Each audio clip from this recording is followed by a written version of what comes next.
একটা তো হচ্ছে পেইড ব্লগ। হুম। ওইটার কোনো মা বাপ নাই। ওইটা করে আপনি ঢাকা শহরে 4টা বাড়ি করতে পারবেন। ফুড ব্লগারের মবের ভয় আছে, পিটুনির ভয় আছে, আমি তো দৌড়ানিও খেয়েছি। আর ড্রাগ ডিলার ওখানকার, হ্যাঁ। এবং ওর সামনে ক্যামেরা লাইট ধরছে না, তো খুব মেজাজ খারাপ ওর, হ্যাঁ। এরপরে যখন দেখি যে 2-3 দিন আগে আসতেছে, হ্যাঁ, তখন যে একটাই আছে না যে রান, সাথে সাথে ক্যামেরাটা ওর পিছনে দৌড়।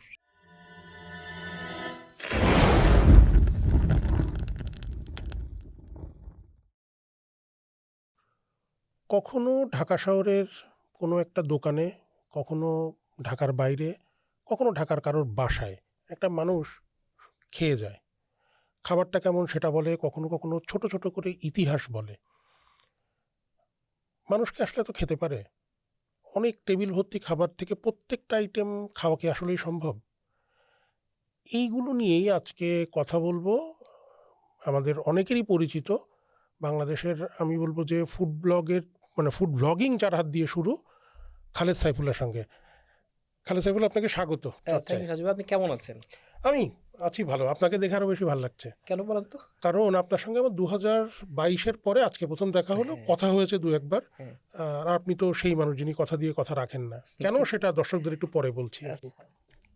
আচ্ছা খালেদ ভাই, এই আপনি তো মানে কাজবাজও করেন, মানে পেট চালানোর জন্য তো কাজ করতে হয়, নাকি পেট চালানোর জন্য ফুড ব্লগিং করেন? মানে পেট তো আসলে চলে হচ্ছে, যদি বলেন যে মানে পেটটা আসলে ভরে হচ্ছে ফুড ব্লগিংয়ে, হ্যাঁ। বাট পেট চালানোর জন্য এই লেখালেখি টুকটাক এটা সেটা করি আর কি। ফুড ব্লগিং কেন? এত কিছু থাকতে আর কি কাজ ছিল না পৃথিবীতে? এইটা একটা ভালো প্রশ্ন করছেন সাজু ভাই। এটার মূল জিনিসটা হচ্ছে ছোটবেলা থেকেই তো সবার একটা ইয়ে থাকে যে ছোটবেলায় সবাই মানে খাওয়া দেখলেই তার একটা ফ্যাসিনেশন কাজ করে, ওইটা খাবো ওইটা খাবো, হ্যাঁ। এখন আমার বন্ধু বান্ধব ছোট বয়সে, আমার সমবয়সী যারা ছিল সবারই ছিল, আমারও ছিল। কিন্তু একটা পর্যায়ে সবাই যখন বড় হচ্ছে আস্তে আস্তে দেখলাম যে আমার এইটা খাবো ওইটা দুইটা খাইলে কেমন হবে, হ্যাঁ। গিলাকলিজির সাথে ওই একটু যদি ময়দা মাখায় এটাকে ভাজি করে জিনিসটা কেমন চিন্তা করতাম, খুব শিহরিত হতাম আর কি। দেখলাম যে বন্ধু বান্ধবরা চলে গেছে, কী রে বেটা তুই খাওয়া নিয়ে পড়ে আসিস, হ্যাঁ, কত কিছু আছে দুনিয়াতে, এইটা সেটা। সো আমার ফুড ফ্যান্টাসিটা সবসময় কাজ করতো, এবং তখন থেকে আমার ইয়ে ছিল যে খাবার নিয়ে একটু কোথায় একটু একটু কোথাও টিভিতে কিছু একটা দেখাচ্ছে বা কোথাও একটা লেখা এসেছে, রেসিপি না, রেসিপিটা তো একটা জিনিস, বাট খাবার নিয়ে কোনো কিছু জানছি বা এটা সেটা আমাকে খুব আকর্ষণ করতো। সো একটা পর্যায়ে আমি যেটা ছিলাম যে তখন খাবার নিয়ে আমি পড়তাম, বই পড়তাম, খাবার নিয়ে লিখতাম। এবং দেখা গেলো যে একটা পর্যায়ে যখন সোশ্যাল মিডিয়া আসলো, ফেসবুকে লেখালেখি করতাম, ব্লগে লেখালেখি করতাম আর কি, যে খাবার এটা এটা এটা এটা এটা এটা, এবং একই সাথে খাবারের শো দেখতাম। খাবারের শো দেখতাম বলতে যে তখন আমি বলছি ধরেন, কোন কোন শো দেখতেন? ওকে এটাই বলছি। সো যখন আমি বলছি তখন হচ্ছে 2009 সাল, 10 সাল, 11 সাল। ফুড ব্লগিং আসেনি কিন্তু ওই অর্থে, বাংলা ভাষায় অন্তত বাংলা আসেনি। ভাষায় মানে বাংলা ভাষাতে ফুড ব্লগিং তো নেই। বাংলা চ্যানেলে আপনি যদি বলেন খাবার সম্পর্কিত যেটা, সেটা হচ্ছে যে রেসিপি শো। রেসিপি শো, এটার সাথে এটা বেশিটা রান্না করা। সিদ্দিকা কবির তখন মানে খুবই জনপ্রিয়, এটা দেখছি, এটা আমি দেখছি, আমার ভালো লাগছে। বাট আমার কাছে এটাও ইচ্ছা করছে যে বাংলাদেশের খাবারগুলা এটা কেউ খাচ্ছে, খেয়ে বলছে, যেটা আমি ওই সবচেয়ে অনুপ্রাণিত ছিলাম যে street food around the world. এটা ছিলেন ঈশান কিশাই, ঈশান কিষান তো হচ্ছে, সরি, এটা তো ভারতীয় ক্রিকেটার। ঈশাই নামে এক ভদ্রলোক, আমেরিকান ভদ্রলোক, বাট উনি খাবার নিয়ে সারা ওয়ার্ল্ডে ছড়া যেতেন, যে তার যে হিউমারগুলি, তার যে মানে খাবার নিয়ে যে খুব, যদি বলে যে খুব ক্যাজুয়ালি এমনি এত সিরিয়াস একটা বিষয় ঢুকে যেতেন, ডিপ ডাইভ করতেন, আমি খুব আকর্ষিত হতাম। এবং আমার কাছে মনে হতো এইভাবে যদি বাংলাদেশে কেউ কাজ করে বা বাংলার খাবার নিয়ে কেউ কাজ করে, দেখতে খুব ভালো লাগবে, বাট কেউ নাই। সো তখন আমি ওই যে একটা একটা মানে একটা চ্যানেলে আমি মানে টক শো করতাম, লাইভ টক শো করতাম, ওটার যে প্রডিউসার, এখন তখন তো হাতের কাছে মোবাইল নাই, ভিডিও নাই যে চাইলে অনেক কিছু করে ফেলবো, ছিল বাট খুব সীমিত পরিমাণে, যে তখন তো কাজ করার জন্য প্রফেশনাল ক্যামেরা লাগবে। তাকেই বললাম যে আপনার যেহেতু এগুলো আছে, আপনার আছে আমি জানি, চল সাথে শুরু করি। সো ওইভাবেই আসলে 2014-তে জিনিসটা প্ল্যান করা, এবং শুরু করতে করতে 2016। সো তখন থেকে আসলে ফুড ব্লগিং শুরু করা নাই দেখে কেউ না কেউ করতে হবে, এই জন্য শুরু করার কোনো কারণ নেই। তবে এটা সত্য, খাবারের সাথে আমি থাকতাম, হয় যদি ব্লগিং না হতো লেখালেখি করতাম বা কিছু একটা করতাম। লেখালেখি তো করতেনই আপনি, হ্যাঁ, মানে হ্যাঁ, হ্যাঁ। মানে তখন আসলে কি, মানে পত্রিকাতে লিখতেন নাকি ব্লগে? পত্রিকাতে লিখতাম, ব্লগে লিখতাম, ফেসবুকে লিখতাম। মানে এটা ইয়ে ছিল না যে খাবার নিয়ে কেউ বললে আমি লিখবো, আমার লেখা আমি লিখতাম। এখন কোনো কোনো সময় পত্রিকা বলতো যে নেক্সট লেখাটা আমাকে দিবেন, কোনো কোনো সময় বলতো না, তো আমি ফেসবুকে দিতাম, এইভাবেই আর কি। কিন্তু মানে ফুড ব্লগিং বা ফুড ভ্লগিং যেটাই বলি, ব্লগিংটা আসলে বাংলাদেশে এখন কম, মানে কম, খুবই কম, কম, বা খুব কম। ওয়ার্ল্ড ওয়াইডে ব্লগিংটা কমে গেছে। কমে গেছে। মানে এটা কি পেশা হয়েছে আপনি কি ব্লগিংটার কথা বলছেন না ভ্লগিংটার কথা? ভ্লগিং? আচ্ছা, ভ্লগিংয়ের যদি কথা বলেন, এটা তো পেশা তো বটেই। যখন আমি শুরু করেছি তখন আসলে এটাকে পেশা বানাবো এই চিন্তা করার সাহস পাই নাই, কারণ সরাসরি এটা ইনকাম সোর্স দেখছিলাম না। এটাও খুব ইন্টারেস্টিং, আগের যে কথাটা বলছিলাম এটা কন্টিনিউশনই বলা যায়। শুরু করব ফুড ব্লগিং, প্রশ্ন হচ্ছে কেন করব?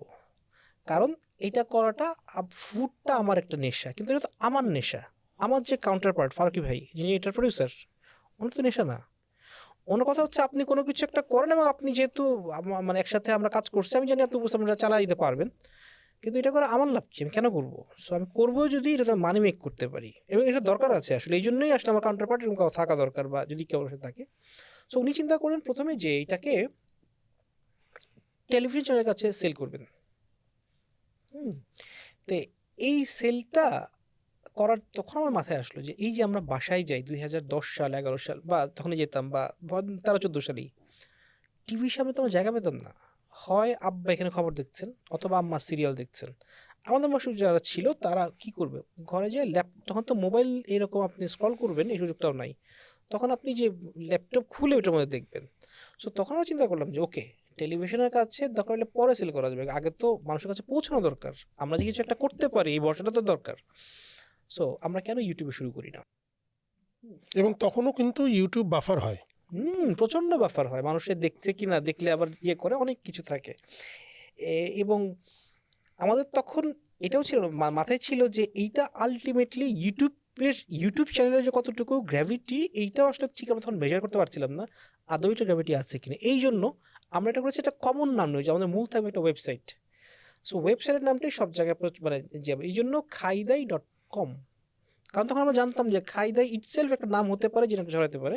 মনে হচ্ছিল যে সব কিছু ওয়েবসাইট ভিত্তিক হলেই ভালো, জানি না, কারণ বাংলাদেশে দেখানোর কেউ ছিল না তখন। সো এইভাবেই শুরু আর কি। প্রথম এপিসোড যেটা ছিল মানে কি নিয়ে বা কোন জায়গায়? প্রথম এপিসোড ছিল 2টা খাবারের। খুব ইন্টারেস্টিং যে এইটা নিয়ে আমাদের অনেক উত্তেজনা ছিল যে মানে বাংলাদেশে প্রথম কেউ ব্লগ করবে, কি হবে না হবে জানি না, বাট এটা সত্য যে আমরা শুরু তো করতেছি। হ্যাঁ, সো এইটা একটা ব্যাপার, তারপর হারায় যায় বা কিছু একটা হই। সো প্রথম আমরা করলাম বাংলাদেশের, যদি বলেন যে প্রথম ফুড ব্লগ করার জন্য যেটা শ্যুট করা হয়েছে ওটা জীবনে আর প্রচারিত হয় নাই, মানে এটা এতই অখাদ্য বা খারাপ হয়েছে, নিজেদের কাছে এত লজ্জা লেগেছে আর কি। সো ওইটা করেছিলাম মিরপুর বেরিবাদের তামান্না পার্কের যে খাবার টুকটাক এটা খেয়েছি, বাট ভালো লাগে না। বাট যেটা প্রচারিত হয়েছে এটা হচ্ছে প্রিমিয়াম সুইটসের একটা ওই মটকা খিচুড়ি কালা ভুনা দিয়ে, ওটা ছিল প্রথম। এবং তখনও তো ওটা অনেক দামি। অনেক দামি তখন, ওটা ওটা মনে হয় 1200 টাকা ছিল। এবং তার চেয়ে বড় কথা, ওইটার পারমিশনের জন্য আমরা তো মনে করছি যে রেস্টুরেন্টে গেছে, আসেন স্যার, বসেন স্যার, খান স্যার, এরকম নর্মালি যেটা হয় আর কি।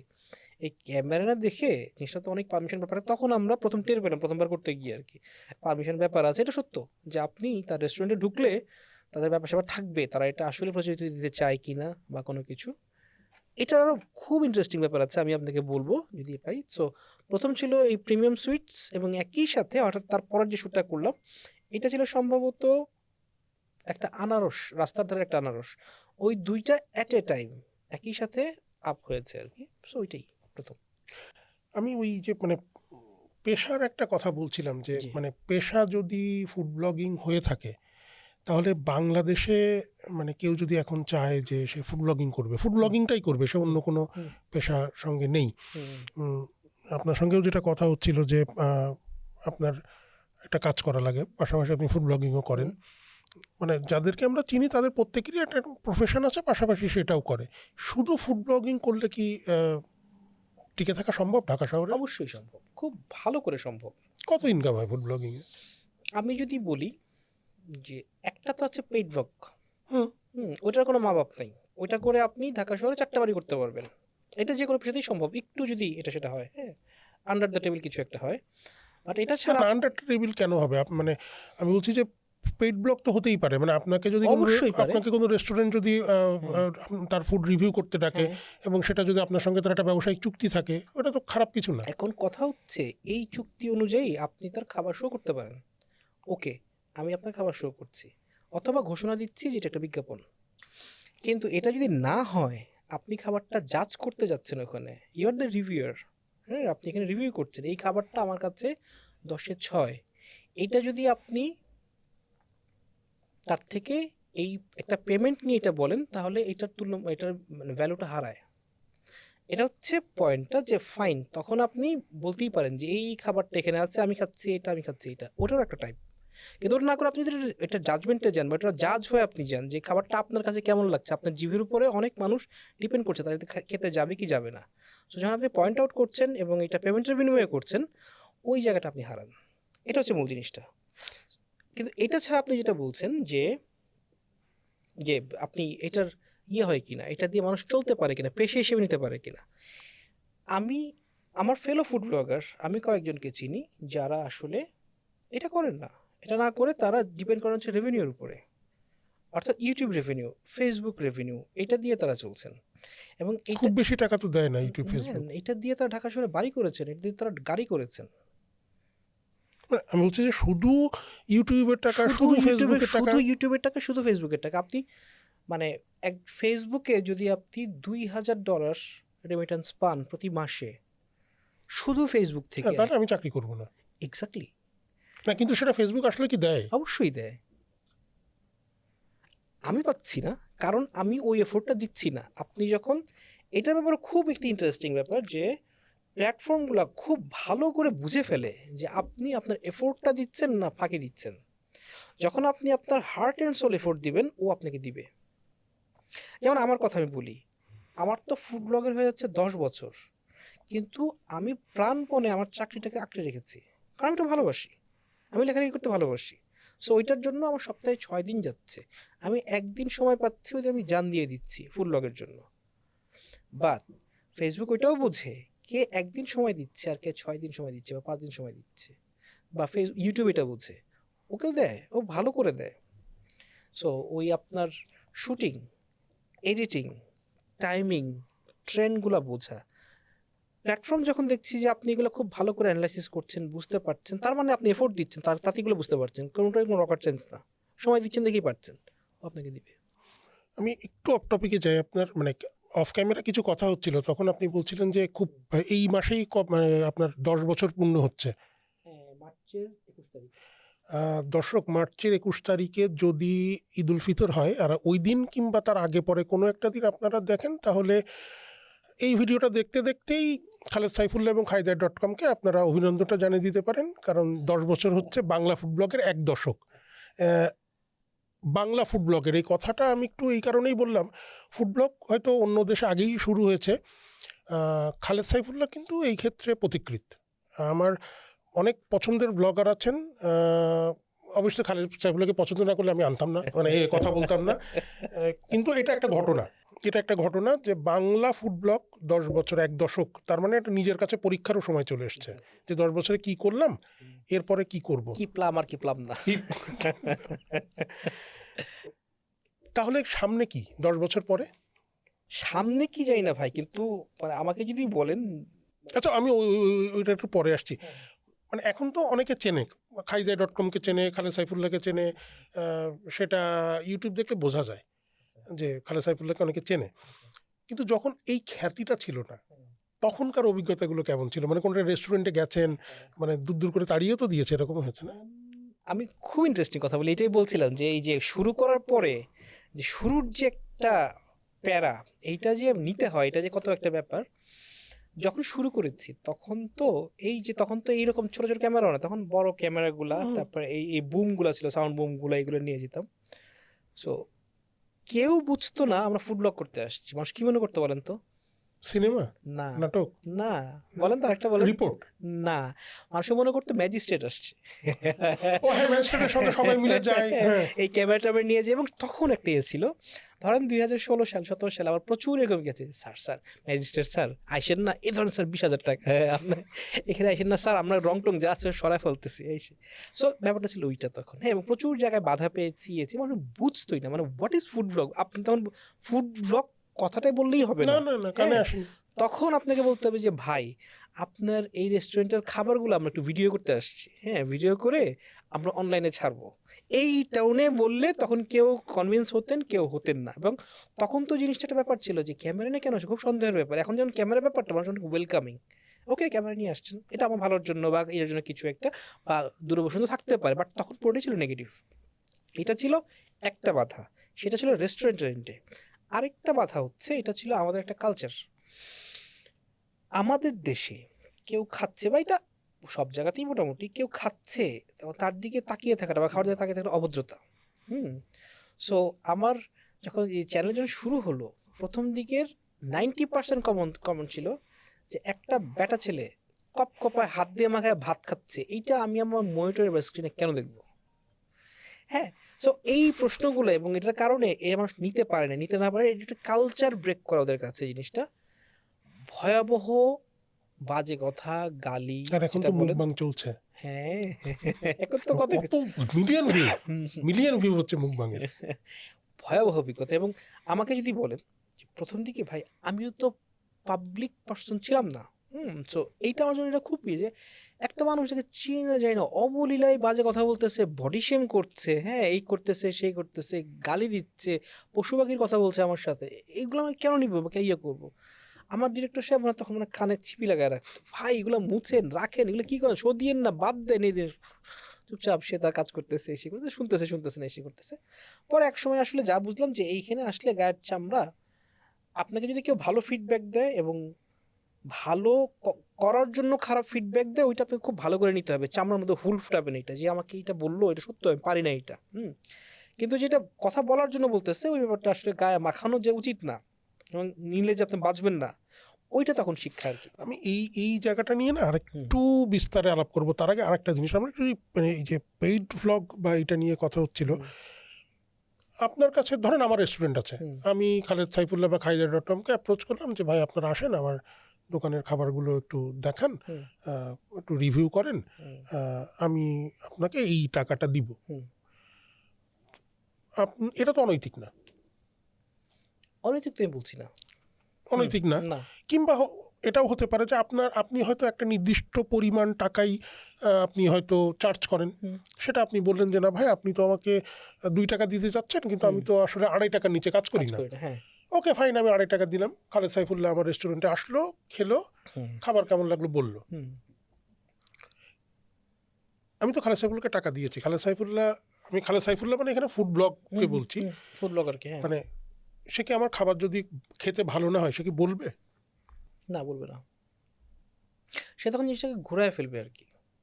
খাবারটা সমুচাটার চেয়েও সিঙ্গারাটা বেশি ভালো, দ্যাট মিনস সিঙ্গারাটাই ভালো, সমুচাটা ভালো না। ওই সিঙ্গারা যদি খারাপ হয়, সিঙ্গারা তো ভালো না, তখন নিশ্চয়ই মানে ফিল্টারের পানিটা আছে যে খেলাম সব কিছু, পানিটাও এত জোশ এখানকার, হ্যাঁ পরিবেশটার কারণে মনে হয় পানিটা খেতেও ভালো লাগছে, কথা অন্যদিকে ঘুরে যাবে যদি সে আর্টিস্ট হয়। এখন যে ব্যাপারটা আপনি মানে এই জিনিসটাকে এইভাবে আপনি অনৈতিক মোটা দাগে বলতে পারেন না, কথা সত্য, যেটাকে বলছি আমরা পিয়ার বা পেইড ব্লগ, অনৈতিক বলতে পারেন না। বাট তারপরে কিছু কিছু ব্যাপার থাকে যেটা আপনার কাছে নিতে করতে ভালো লাগবে নাকি লাগবে না। এখন কারোর কাছে ভালো লাগছে সে করছে, আমার কাছে ভালো লাগছে না আমি করছি না, দ্যাটস ডিফারেন্ট স্টোরি। বাট যারা করেন তারা আসলে ওইভাবেই এই জিনিসটাকে করেন, তারা জিনিসটাকে খারাপ বলতে পারেন না, এই সুযোগটা থাকে না আসলে, বা রেস্টুরেন্ট থেকেই এই অব্লিগেশনটা থাকে। হ্যাঁ মানে এটা হতে পারে, আমি টাকা দিচ্ছি আমার খাবার তুমি খারাপ কেন বলবা? হ্যাঁ, আপনি ধরেন আপনি রেস্টুরেন্ট, আপনি বোম্বে সুইটস, আপনি আপনার চানাচুরের বিজ্ঞাপন করেন না, তো এখানে থেকে কোথাও বলেন যে চানাচুরটাকে খারাপ, এটা কেউ বলে না, ওইটাও সেম, ওইটাও কাইন্ড অফ বিজ্ঞাপন, তবে ফুড ব্লগের মোড়কে আর কি। এইবার যখন আমাদের একটা কিন্তু খুব কমন কথা আছে অনলাইনে, আপনি তো মানে অনলাইন জগতে আমরা অনেক দিন থেকে মানে আমরা কাজই করি, চামচা, দালাল, টাকা খাইছে, তো তাহলে তো ভুল বলেন না। হুম। মানে আমি যখন বলি যে খালেদ সাহেবুল্লাহ টাকা খাইছে এই জন্য খাবারটা খারাপ না ভালো বললো না, তাহলে তো ভুল হচ্ছে না কথাটা। কথাটা ভুল বলা নাই, কারণ আমি নর্মালি যেটা বুঝি, আমি টাকা নেই না, বাট আমার এই প্ল্যাটফর্মের কেউ না কেউ তো, ফেলো ফুড ব্লগার কেউ না কেউ তো নিয়েছেন, এবং নেওয়ার কারণে তার এটা হয়েছে, এই ধারণাটা হয়েছে। না না, কিংবা আমি বলছি যে খালেদ সাহেব খাইদা.com টাকা নেক, হ্যাঁ। তার তো একটা প্রোডাকশনের কস্ট আছে, হ্যাঁ। তার সঙ্গে 3টা মানুষ কাজ করে, হ্যাঁ। টাকাটা নেওয়া তো অসুবিধা আমি নেই। খারাপ বলছি না। হ্যাঁ, হ্যাঁ, হ্যাঁ। এবং কেউ যদি পেশা হিসেবে নিতে চায় এটাকে, মানে সে চিন্তা করলো যে সে শুধুমাত্র ইউটিউব ফেসবুকে টাকা নেবে না, সে রেস্টুরেন্ট থেকেও টাকা নেবে, এবং সেটা চুক্তি করেই নিচ্ছে তার সঙ্গে। তারপরেও যখন এই ধরনের কমেন্ট আসে তখন কি করেন? একটা অবস্থা আমি এটা দেখলামই না, এরকম মানুষ আছেই, আপনার ব্লগ জীবনেও দেখেনি, টাকা খাইয়ে কথা বলছে, বলে দিয়ে চলে যায়। কিন্তু যখন দেখা যাচ্ছে যে আপনি হয়তো বিজ্ঞাপনটাই করছেন, তখন কেউ একজন বললো যে পয়সা খাইছে, তখন কি মনে হয়?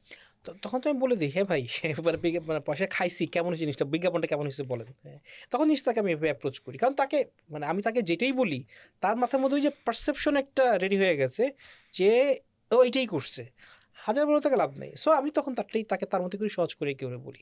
আমি একটা জিনিস বুঝতে পারছি, মানে পারি যেটা আর কি, অনলাইনে বা পাবলিক প্ল্যাটফর্মে কমেন্ট যুদ্ধ করে কোনো লাভ নেই। সো আমি যেটা করি, কমেন্ট সন্ধি করি সবার সাথে আর কি। হ্যাঁ, যদি সন্ধি, হ্যাঁ, যে একেবারেই যদি কেউ মানে করেন অশ্রাব্য কিছু বলে ফেলেন বা খুব মানে ইয়ে কিছু না করেন, সাধারণত কারোর সাথে আমি এই বাকযুদ্ধে জড়াই না আর কি। বরং মিষ্টি কথা দিয়ে যদি তাকে আমি বন্ধ করতে পারি, আমার তো মানে লস নাই, ওটাই মেনটেন করার চেষ্টা করি আর কি। তার মানে হচ্ছে ফুড ব্লগারের মবের ভয় নেই নাকি মবের ভয় আছে? মবের ভয় ভালো করে আছে, নাই কেন? হ্যাঁ, ফুড ব্লগারের মবের ভয় আছে, পিটুনির ভয় আছে, আমি তো দৌড়ানিও খেয়েছি। কোথায়? এইটা একটা মানে মজার ঘটনা, সেটা হচ্ছে হবিগঞ্জে আমরা যখন ঢাকার বাইরে ফুড ব্লগ করতে যাই, এইটা আসলে আরেকটা ফিল দেয় আমাদেরকে যে ওকে, আমরা ওই ঢাকা থেকে ফুড ব্লগার আসছে, এই দেখ ক্যামেরা, লাইট, হ্যাঁ এটা সেটা, হ্যাঁ গিম্বল। সো মানুষজন একটু খুশি হন, বা ইয়ে হন। ঢাকার চেয়ে ঢাকার বাইরে মানুষ একটু কম কমার্শিয়াল, যেটা ভালো অর্থে বলছি আমি আর কি। সো তারা খুশি হন, আপন করে নেন, বাইরে থেকে আসছে মানুষ দেখলে মানে ইয়ে করে নেন। আমি আপনার রাজশাহীর ভিডিওগুলো দেখছিলাম, মানে ওখানে ওই জিনিসটা কিন্তু একটা ওয়ার্মথটা বোঝা যায়। অবশ্যই খুবই সুন্দর জিনিসটা, খুব মানে খুব ভালো এক্সপিরিয়েন্স। হবিগঞ্জে গেলাম তো, এক জায়গায় দেখলাম পৌর মার্কেটের সামনে আপনার বাদামওয়ালা বলতে নর্মাল বাদামটাকে উনি ভর্তা করেন, ভর্তা করে বিভিন্ন বাদামের ভর্তা উনি করেন। জিনিসটা খুব ইন্টারেস্টিং। হ্যাঁ, যে আপনার এই বাদামের ভর্তা, সেই বাদামের মিক্স, এই বাদামের এইটা সেইটা, সেটার সাথে আরও ডাল ভর্তা টর্তা করে মানে একটা ইয়ে করে দিচ্ছেন, বিভিন্ন টাইপের ভর্তা কোনোটার মধ্যে। এমএস এটা খেতে খুব মজার আর কি, দেখতেই খুব ভালো। তা আমরা গেছি যে ভাই আসসালামু আলাইকুম। ওয়ালাইকুম আসসালাম, কী জন্য আসছেন? ভাই আপনার ভর্তাটা দেখতে খুব ভালো লাগতেছে, আমার অনেক দূর থেকে মানে শুনছি, আপনার সুনাম শুনছি, আসছি। এসে আমাদেরকে নিয়েও গেছে লোকাল এক ছেলে। এসে আচ্ছা কী করবেন, ছবি নেবেন? আচ্ছা জলদি ছবি তুলে যান গা। কী বলে মানে এইরকম তো শুনি নাই। তারপরে কি ঠিক আছে, জলদি ছবি তুলতে যেহেতু বলতেছে, নিশ্চয়ই তাড়াহুড়া কিছু একটা। আমরা বললাম যে আমাকে ভর্তা খাচ্ছি, এই যে ভর্তা খুব ভালো, এটা সেটা হয়েছে, যান। এর মধ্যে দেখি যে আমার টিম আমাকে মানে মাঝে মধ্যে হাতে একটু টাচ দিচ্ছে, মানে কি কেন করছে বুঝলাম, তো ক্যামেরার সামনে, কিন্তু কেন করছে আমি বিরক্ত হচ্ছি। পরে একজন কানে কানে বলে যে ভাই ওই দেখেন পিছনে, হ্যাঁ নিচ্ছে, হ্যাঁ ড্রাগ নিচ্ছে, হ্যাঁ চলেন যাই। পরে বুঝতে পারছি যে বাদাম বেচাটা তার একটা ক্যামোফ্লেজ, ড্রাগ ডিলার ওইখানকার। হ্যাঁ, এবং ওর সামনে ক্যামেরা লাইট ধরছে, তো খুব মেজাজ খারাপ ওর। হ্যাঁ, এরপরে যখন দেখি যে 2-3 দিন আগে আসতেছে, হ্যাঁ তখন যে একটাই আছে না যে রান, সাথে সাথে ক্যামেরা পিছনে দৌড়। হ্যাঁ, এইটা নিয়ে একটা ভালো জোক আছে না, যে যে কি আশ্চর্য ব্যাপার, হ্যাঁ যে যে যে পাড়ার কি মানে ধরেন পাড়ার রহিম ভাই, হ্যাঁ উনি বলে এই যে চটপটির দোকানের নিচে আজকে ধরা খাইছে, চটপটির দোকান নিয়ে ইয়েতে, যে উনি বলে ড্রাগ ডিলার। কী দিন কালে আসছে, আমি কখনো জানতেই পারি না যে রহিম ভাই কখনো চটপটি ব্যস্ত। না এটা আমার একটা ঘটনা মনে পড়ে গেল। আমার বাড়ি সাতক্ষীরায়, হ্যাঁ আনারুল বলে এক ভদ্রলোক ছিলেন, উনি চা বিক্রি করতেন। হ্যাঁ ওনার চা সবাই খুব খেত, এবং মানে ওর চা খেলে বারবার মনে হচ্ছে ওই চাটাই খাই। তো তো বাজারে কথাটা হলো আনারুল হচ্ছে চায় নাকি আফিম দেয়, হ্যাঁ এবং এটা কিন্তু খুব মানে প্রচলিত, মানে কি সবাই আনারুলের চায় আফিম দেয়, এই জন্য সবাই ওর চা খায়। অনেক পরে যখন একটু বড় হচ্ছি আমরা, তখন আফিম তো অনেক দামি জিনিস, এবং তখনও সাতক্ষীরা শহরে হ্যাঁ 1 টাকায় চা পাওয়া যায়, আনারুলে 1 টাকায় চা বিক্রি করে। তাহলে ও কোন আফিমটা দেয় যেটা 1 টাকা চায় দেওয়া যায়? এটাই এই মানুষের আসলে মুখের কথা এমন ভাবে ছড়ায়, আর বিশেষ করে তার কিছু লাগে না আর কি। তার মানে ফুড ব্লগারের মবের ভয় আছে, অবশ্যই খুব ভালো করে আছে। এবং আমাদের মব রাজ্য হওয়ার আগেই মানে মবের শিকার হওয়ার একটা ইয়ে ছিল, চান্স ছিল, জি। আচ্ছা এই মানে একটা খাবার স্বাস্থ্যকর নাকি অস্বাস্থ্যকর, এবং রাস্তার খাবার নিয়ে তো অনেক ধরনের কথাই আছে। অনেক মিডিয়াতে, আমি যেহেতু সাংবাদিকতার সঙ্গে অনেকদিন, মানে অনেক পত্রিকার একটা পলিসি আছে যে সে স্ট্রিট ফুড দেখাবে না তার ফিচারে বা কিছুতে, কিন্তু ফুড ব্লগার তো সব জায়গায় খায়। ফুড ব্লগার পথেরও খাচ্ছে, ফুড ব্লগার 5 স্টারেও খাচ্ছে। জি আবার ওই যে আপনি একটা লেটেস্ট কার বাসায় চলে গেলেন, রাহাত আপা না কি, ফারহাত আপা, জি। হ্যাঁ, মানে কিন্তু এই যে স্বাস্থ্যকর কিনা খাবারটা, এইটা বলা কি ফুড ব্লগারের দায়িত্ব? দায়িত্ব না এটা বলার সুযোগ নাই, দায়িত্ব অবশ্যই আছে। আবার ফুড ব্লগারেরই সব দায়িত্ব নিয়ে কাজ করতে হবে, বাটটার মধ্যে একটু হলেও একটা কন্ট্রোভার্সি আছে বা একটু মানে দ্বিচারিতার একটা ব্যাপার আছে। আমি আরেকটু খোলাখুলি বলি, হ্যাঁ অনেক প্ল্যাটফর্মের একটা নীতি থাকে যে আমি এই খাবারটা দেখাবো না, তা নীতি থাকতেই পারে, ইভেন একটা ফুড ব্লগারও থাকতে পারে। আবার এটাও সত্য যে ফুড ব্লগার কেন ওখানে যাবে, কারণ মানুষ ওখানে যায়। মানুষ যদি না যেত ফুড ব্লগার যেত না। ফুড ব্লগার তো ধরেন বাংলাদেশে সমুদ্রের নিচে ব্লগ করতে যায় না, কারণ কোনো মানুষ ওখানে যায় না এখন খেতে। যখন সমুদ্রের নিচে একটা রেস্টুরেন্ট হবে, দুটো রেস্টুরেন্ট হবে যেটার মধ্যে ডুব দিয়ে মানুষ খেতে যাবে, তখন ফুড ব্লগার ওখানে যাবে। ফুড ব্লগার আকাশে যায়, কারণ কক্সবাজারে আকাশের উপরে খাওয়ার সিস্টেম হয়েছে একটা, হ্যাঁ, যে আপনি খাবার মানে ইয়ে তো উঠতে উঠতে টেবিলের মধ্যে খাবেন, তো ফুড ব্লগার ওখানে গিয়ে খায়। সো মানুষ যেখানে যায় ফুড ব্লগার ওখানে যায় ওই কালচার দেখানোর জন্য। ফুড ব্লগারের কাজই এটা, ফুড কালচারটাকে তুলে ধরা। এখন এক একজন ফুড ব্লগারের টিজি এক এক রকম। কোনো ফুড ব্লগার, কোনো ফুড ব্লগার আছেন উনি ফাইন ডাইনের নিচে, রাস্তাতে দূরের থাক, যে একটু ধরেন পকেট ফ্রেন্ডলি বা বাজেট, মানে পাড়া মহল্লা রেস্টুরেন্টে উনি যান উনি না। বসবেন না। জানি না, এরকম প্রচুর আছেন। সেখানে স্ট্রিট ফুড তো পারার কথা। এখন স্ট্রিট ফুড যারা কভার করেন, এখানেও একটা ব্যাপার আছে যে আপনার দায়বদ্ধতার ব্যাপার আছে। কোন খাবারটা ধরেন চটপটিওয়ালা ফুচকা ডুবাচ্ছে ইয়ের মধ্যে, টকের মধ্যে, চটপটিওয়ালার হাতের মধ্যে এতটুকু, নখের মধ্যে এতটুকু ময়লা, ওইটা আপনি দেখাবেন কিনা, বা ওই রেস্টুরেন্টে আপনি যাবেন কিনা, বা গেলে এটা আপনি প্রশ্ন করবেন কিনা, এটা ডিপেন্ড করে। এবং আমাকে যদি বলেন, এইটা আপনি কাউকে অটোমেটিকলি বলে দিবেন না যে যে তোমার এটা করা উচিত, তোমার এটা করা উচিত, তোমার কাছে। এইভাবে ফুড ব্লগিংটা হয় না। ফুড ব্লগিংটা হয় এইভাবেই যে আপনি যখন এই জিনিসটা করছেন, মানুষই আপনাকে তখন বাধ্য করবে, যে আপনার দর্শক যারা, তারা আপনাকে বাধ্য করবে। তারা কিন্তু বলে ননস্টপ যে এই যে লোকটা নোংরার এর মধ্যে করতেছে, সেটা আপনি বলেন না কেন। আপনি যদি 2 বার তাকে আপনি অমিট করে দিতে পারেন, 3 নাম্বার বার যদি আপনাকে ইগনোর করেন, ও আপনার সব দেখবে না, এটা তার প্রতিবাদ। তখন সে অন্যদিকে চলে যাবে। সো এইটার দায়িত্ব শুধু ফুড ব্লগারের না, অডিয়েন্স যারা তারা, এবং অডিয়েন্স খুব ভালোভাবে কাজ করে এখানে। অনেকটা এটা আপনার এমপি সাহেবদের মতোই, যে জনপ্রিয় আপনি তখনই থাকবেন যখন আপনি অধিকাংশ মানুষের কথা শুনবেন এবং শুনে কাজ করবেন। যখন এটা করবেন না, আপনি নেমে যাবেন। মানে এই এই এই মানে আমি নিজেও টুকটাক কিছু তো খাবার নিয়ে কাজ করি, এইটা নিয়ে না আমি এই প্রশ্নের মুখে পড়েছিলাম, কিন্তু এই কারণে আপনাকে এটা জানতে চাওয়া। মানে আমাকে বলছে যে তুমি এই যে স্ট্রিট ফুডে দেখাচ্ছ, এটা তো মানে পোড়া তেল রাস্তার পাশে। মানে আমাকে প্রশ্ন করা হয়েছিল যে এটা কি বলা উচিত না, যে আপনারা ডিসিশন নেন আপনারা খাবেন কিনা। আমার একটা যুক্তি ছিল, আমি তো দেখাচ্ছি, আমি কোনো কিছু লুকাচ্ছি না। কেউ যদি মনে করেন তিনি খাবেন, তিনি এসে খেতে পারেন। আর কেউ যদি ওটা দেখে সিদ্ধান্ত নেন যে উনি খাবেন না, তার চয়েস। ঠিক যেটা আপনি বলছিলেন যে হচ্ছে আমার ভিডিও আর একজন দেখবে কিনা, এটা তো তার চয়েস। আর এখন এই চয়েসটা এত মানে ন্যানো সেকেন্ডে করা যায়, একটা সোয়াইপ, জাস্ট সোয়াইপ। আবার একটু ওই যে কমেন্টের জায়গায় চলে আসতে যাচ্ছি। আপনি যে ফেনীর খাবার নিয়ে যেটা করলেন, আমি খুব মানে আমি না আপনার ব্লগ শুরু হওয়ার আগে আমি কমেন্ট পড়ছিলাম, এবং কমেন্ট পড়তে যে দেখলাম যে প্রচুর মানুষ ওখানে ফেনীর খাবারের বিশেষজ্ঞ হয়ে গেছেন। এবং আমি জানি না এই কেসটা করা উচিত হবে কিনা। আমার ধারণা 80% মানুষ ফেনীর খাবার সম্পর্কে জানে না, না জেনে ওইটা বলছেন হয়তো। হয়তো এই যে কথাগুলো বলছেন, মানে ধরেন আপনার হোস্ট যিনি, তিনি তো আমি আমি নিজেও দেখলাম উনি খুবই, এবং আপনি পুরো গল্পটাই বলেছেন যে আপনি ফেসবুকে স্ট্যাটাস দিয়েছিলেন, তারপরে উনি নক করেছেন এবং আপনাকে বাসায় দাওয়াত করেছেন।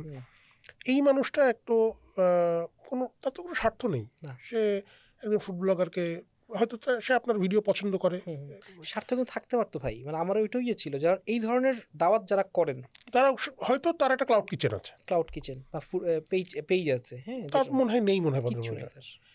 এই যে নিখাত ভালোবাসা, হ্যাঁ, তাছাড়া তো আর কিছু না, ওখানেও তো প্রশ্ন উঠে গেল। এইখানে ভাই এখানে খুব ইন্টারেস্টিং, আমি আপনাকে কিছু কথা ওনার সম্পর্কে বলতে পারি যেটা আসলে উনি অন দ্য ক্যামেরাই বলেছিলেন। আমাদের এই ডিরেক্টর সাহেব শোয়ের স্বার্থে এই কথাগুলো আর রাখেন নাই, কারণ সেটা অনেক লেংদি হয়ে যাচ্ছে। এমনিতে শোটা একটু বড় হয়েছে, হ্যাঁ, আপনার ইউজুয়াল শো চেয়ে বড় ইউজুয়াল হয়েছে। শো হচ্ছে 28 মিনিট। উনি বলছেন যে আপনার ঝামেলা হচ্ছে, মানে উনি আমাকে চ্যালেঞ্জ করছে যে আপনার ঝামেলা হচ্ছে আপনার কথার মধ্যে প্রচুর কানেকশন আমি কাটতে পারি না, আছে না যে এই জায়গাটা ফেলে দিলাম, হ্যাঁ, অনেক একটা ফেলা যায়, আপনার ফেলা আছে একটা সাথে একটা কানেক্ট করে ফেলেন আপনি, সো কানেক্ট করবেন না, তাহলে আমার কাটতে সুবিধা হয়। যাই হোক, এটা ওনার কথা, ইন্টারনেট কথা বলছি। বাট এই ফারহাত আপা একটা কথা বলছিলেন যে উনি দেশের বাইরে ছিলেন, আসার পরে একটা জায়গাতে জয়েন করলেন, কিছুদিন এখানে কাজ করছেন, বাট ওনার কাছে মনে হচ্ছে আই কুডন্ট কানেক্ট, মানে আছে না ভিন্ন একটা কালচার থেকে এখানে এসে একটা জায়গাতে করা, উনি ঠিক বুঝতে পারছেন না কী করবে।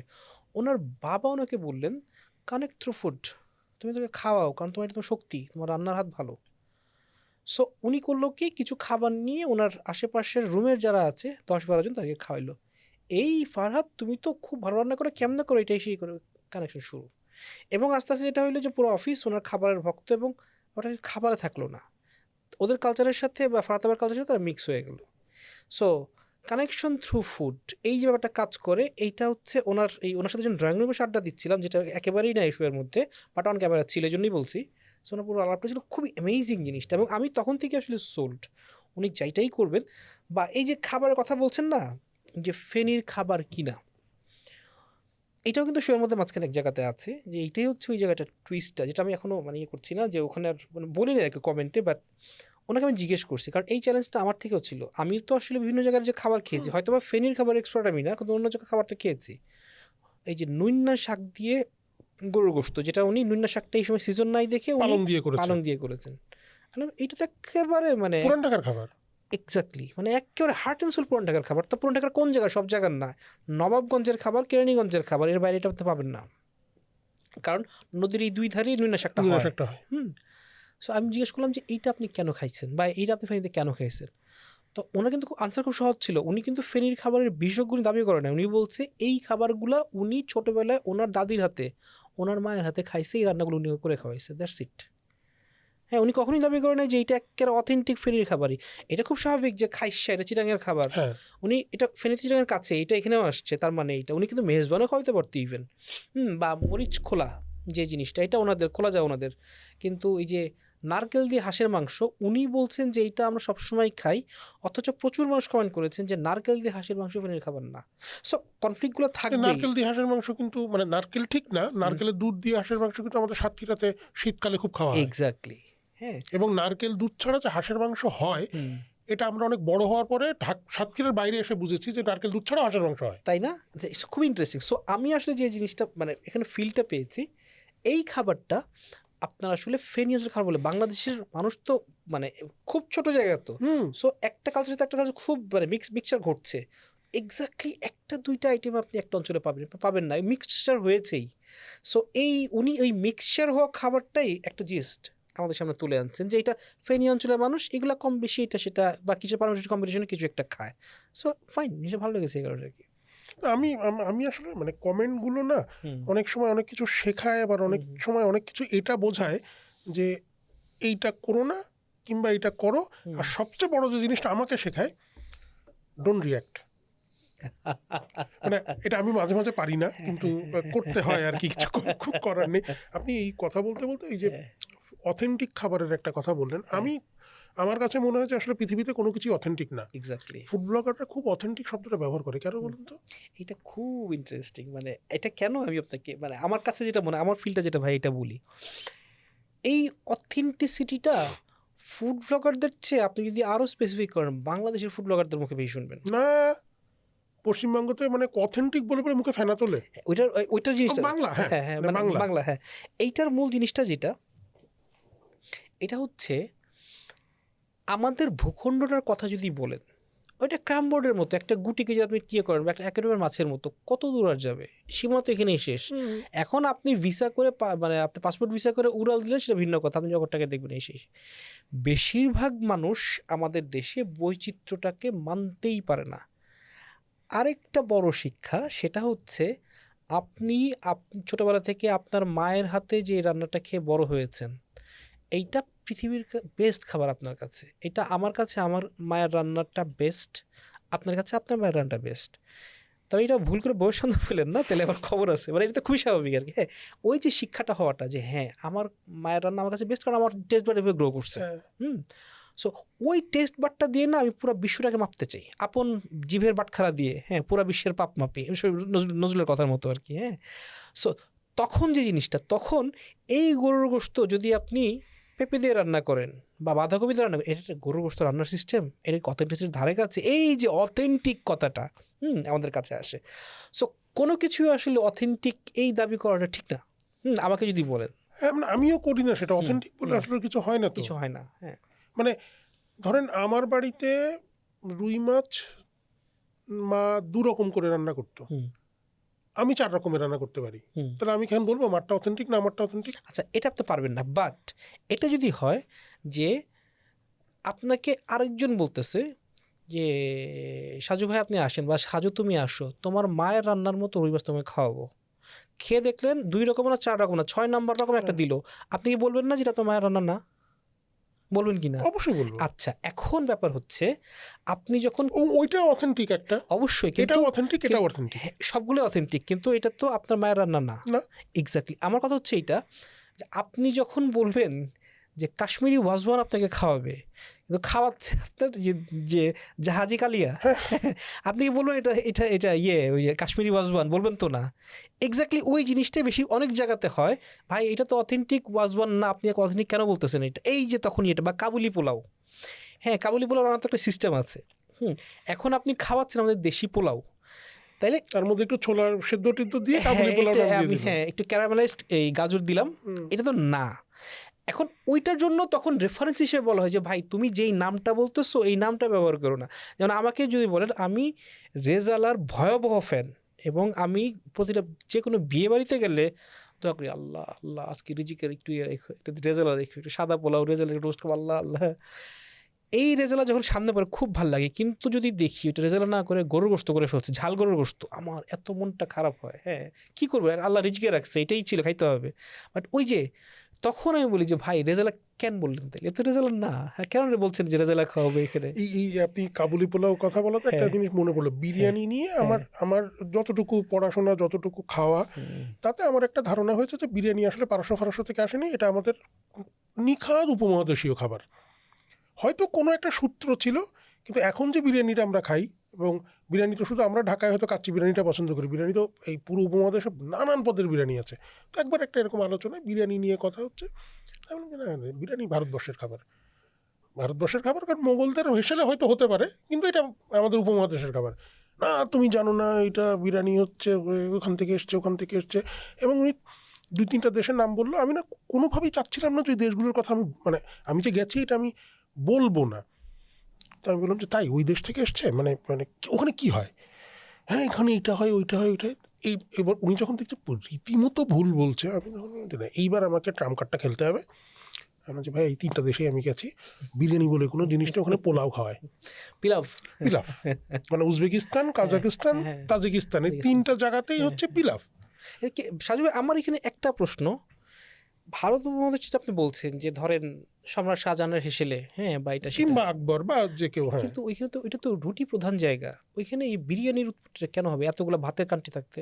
মানে ওই ওই ওই অঞ্চলে, হ্যাঁ মানে ধরেন মুঘল ইয়েতে, মানে আপনি কি মানে মানে মোগল না বলছেন যে ধরেন একটা তো কথা প্রচলিত যে সম্রাট ইয়েতে সম্রাট আকবরের ওয়াইফ, হ্যাঁ যোধাবাই উনি দেখছেন, বা সম্রাট শাহজাহানের ওয়াইফ মুমতাজ মহল উনি যা দেখলেন।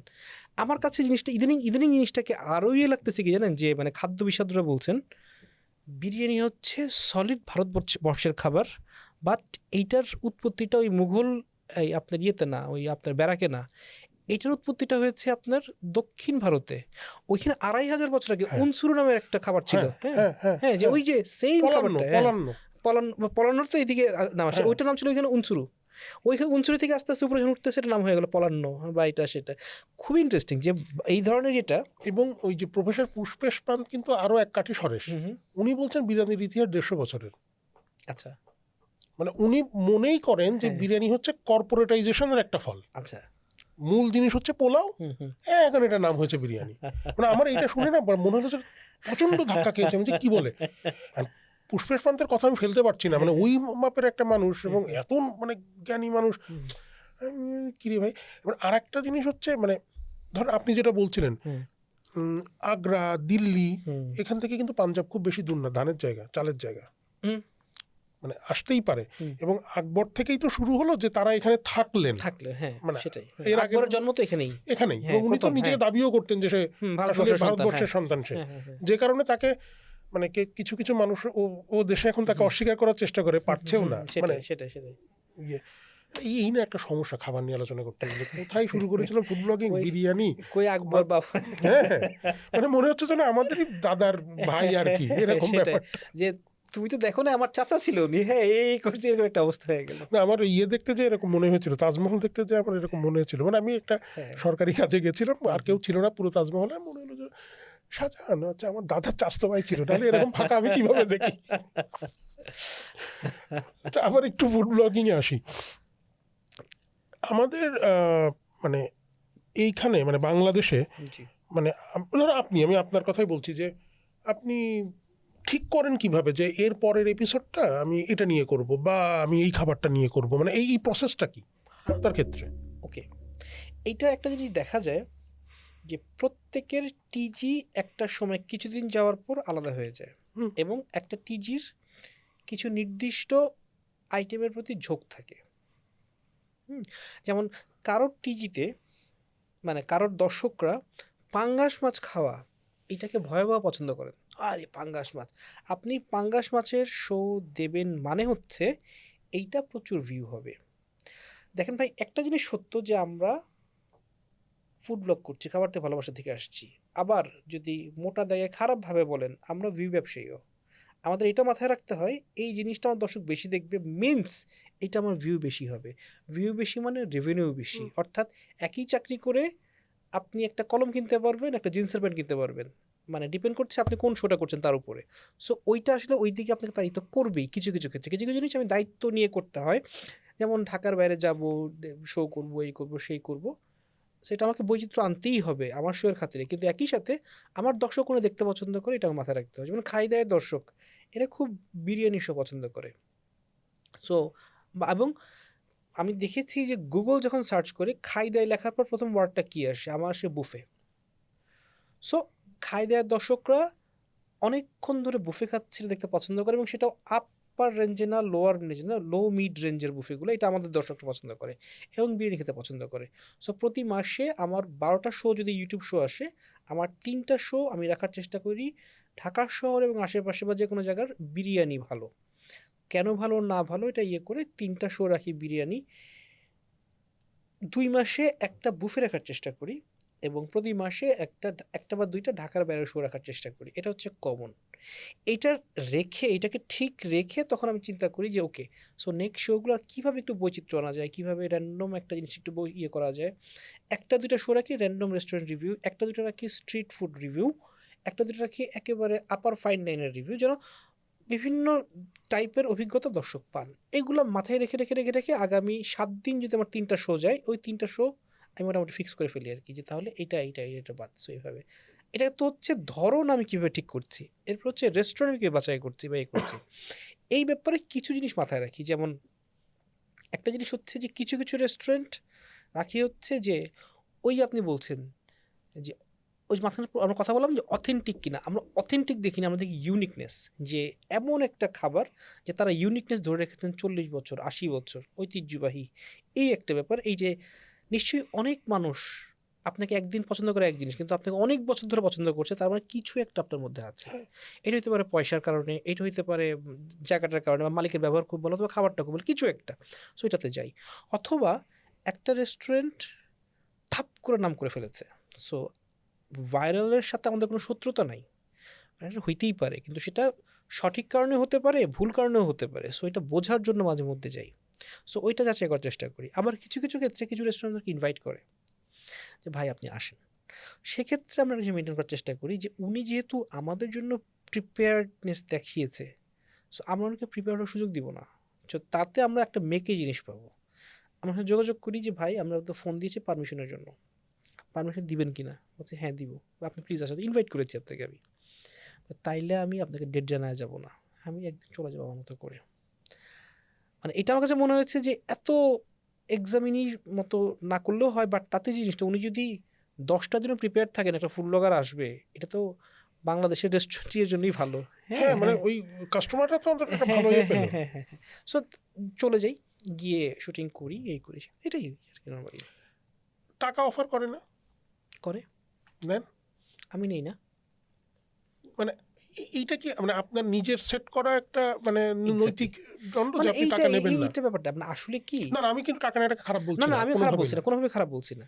এখন মানে মূল ব্যাপারটা কি জানেন যে মানে আমি বলছি যে আমি কালকে একটা রেস্টুরেন্ট চালু করলাম, আমি চাই যে খালেদ সাইফুল্লাহ আমার মানে রেস্টুরেন্টে এসে ফুডটা রিভিউ করুক, আমি খালেদ সাইফুল্লাহকে একটা খাম দিব, খালেদ সাইফুল্লাহ এটা নেবেন না। মানে এই যে না নেবেন না, এটা কি খালেদ সাইফুল্লাহ মনে করেন যে তাহলে তার যে জাজটা সে করলো সেটা প্রভাবিত হবে এই কারণে?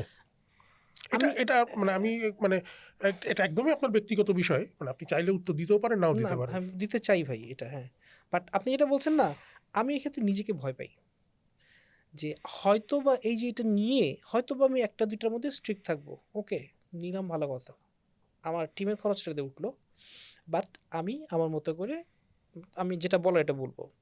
3 নম্বর বারের ব্যাপার আমি হয়তো বা আস্তে আস্তে পাজল দেওয়া শুরু করবো, বা আমি হয়তো বায়াসড হওয়া শুরু করবো, এটা আমি নিজেকে ভয় পাই, নিকলন করতে পারবো না। বাট অনেকে তো এই জিনিসটা করছেন বা ভালো করেই করছেন, অনেকে ভালো করে করছেন না, এটা আমার অভিযোগ আছে। বাট অনেককে আমি চিনি যারা জিনিসটা নিয়েও খুব ব্যালেন্সড হয়ে জিনিসটা কভার করছেন। সো দ্যাটস ফাইন, আমার তাদের নিয়ে কোনো অভিযোগ নেই। অভিযোগটা হচ্ছে তাদের নিয়েই যারা জিনিসটাকে ঢালাওভাবে করতে গিয়ে লেজে করে ফেলছেন এবং ফুড ব্লগার কমিউনিটির নাম খারাপ করছেন।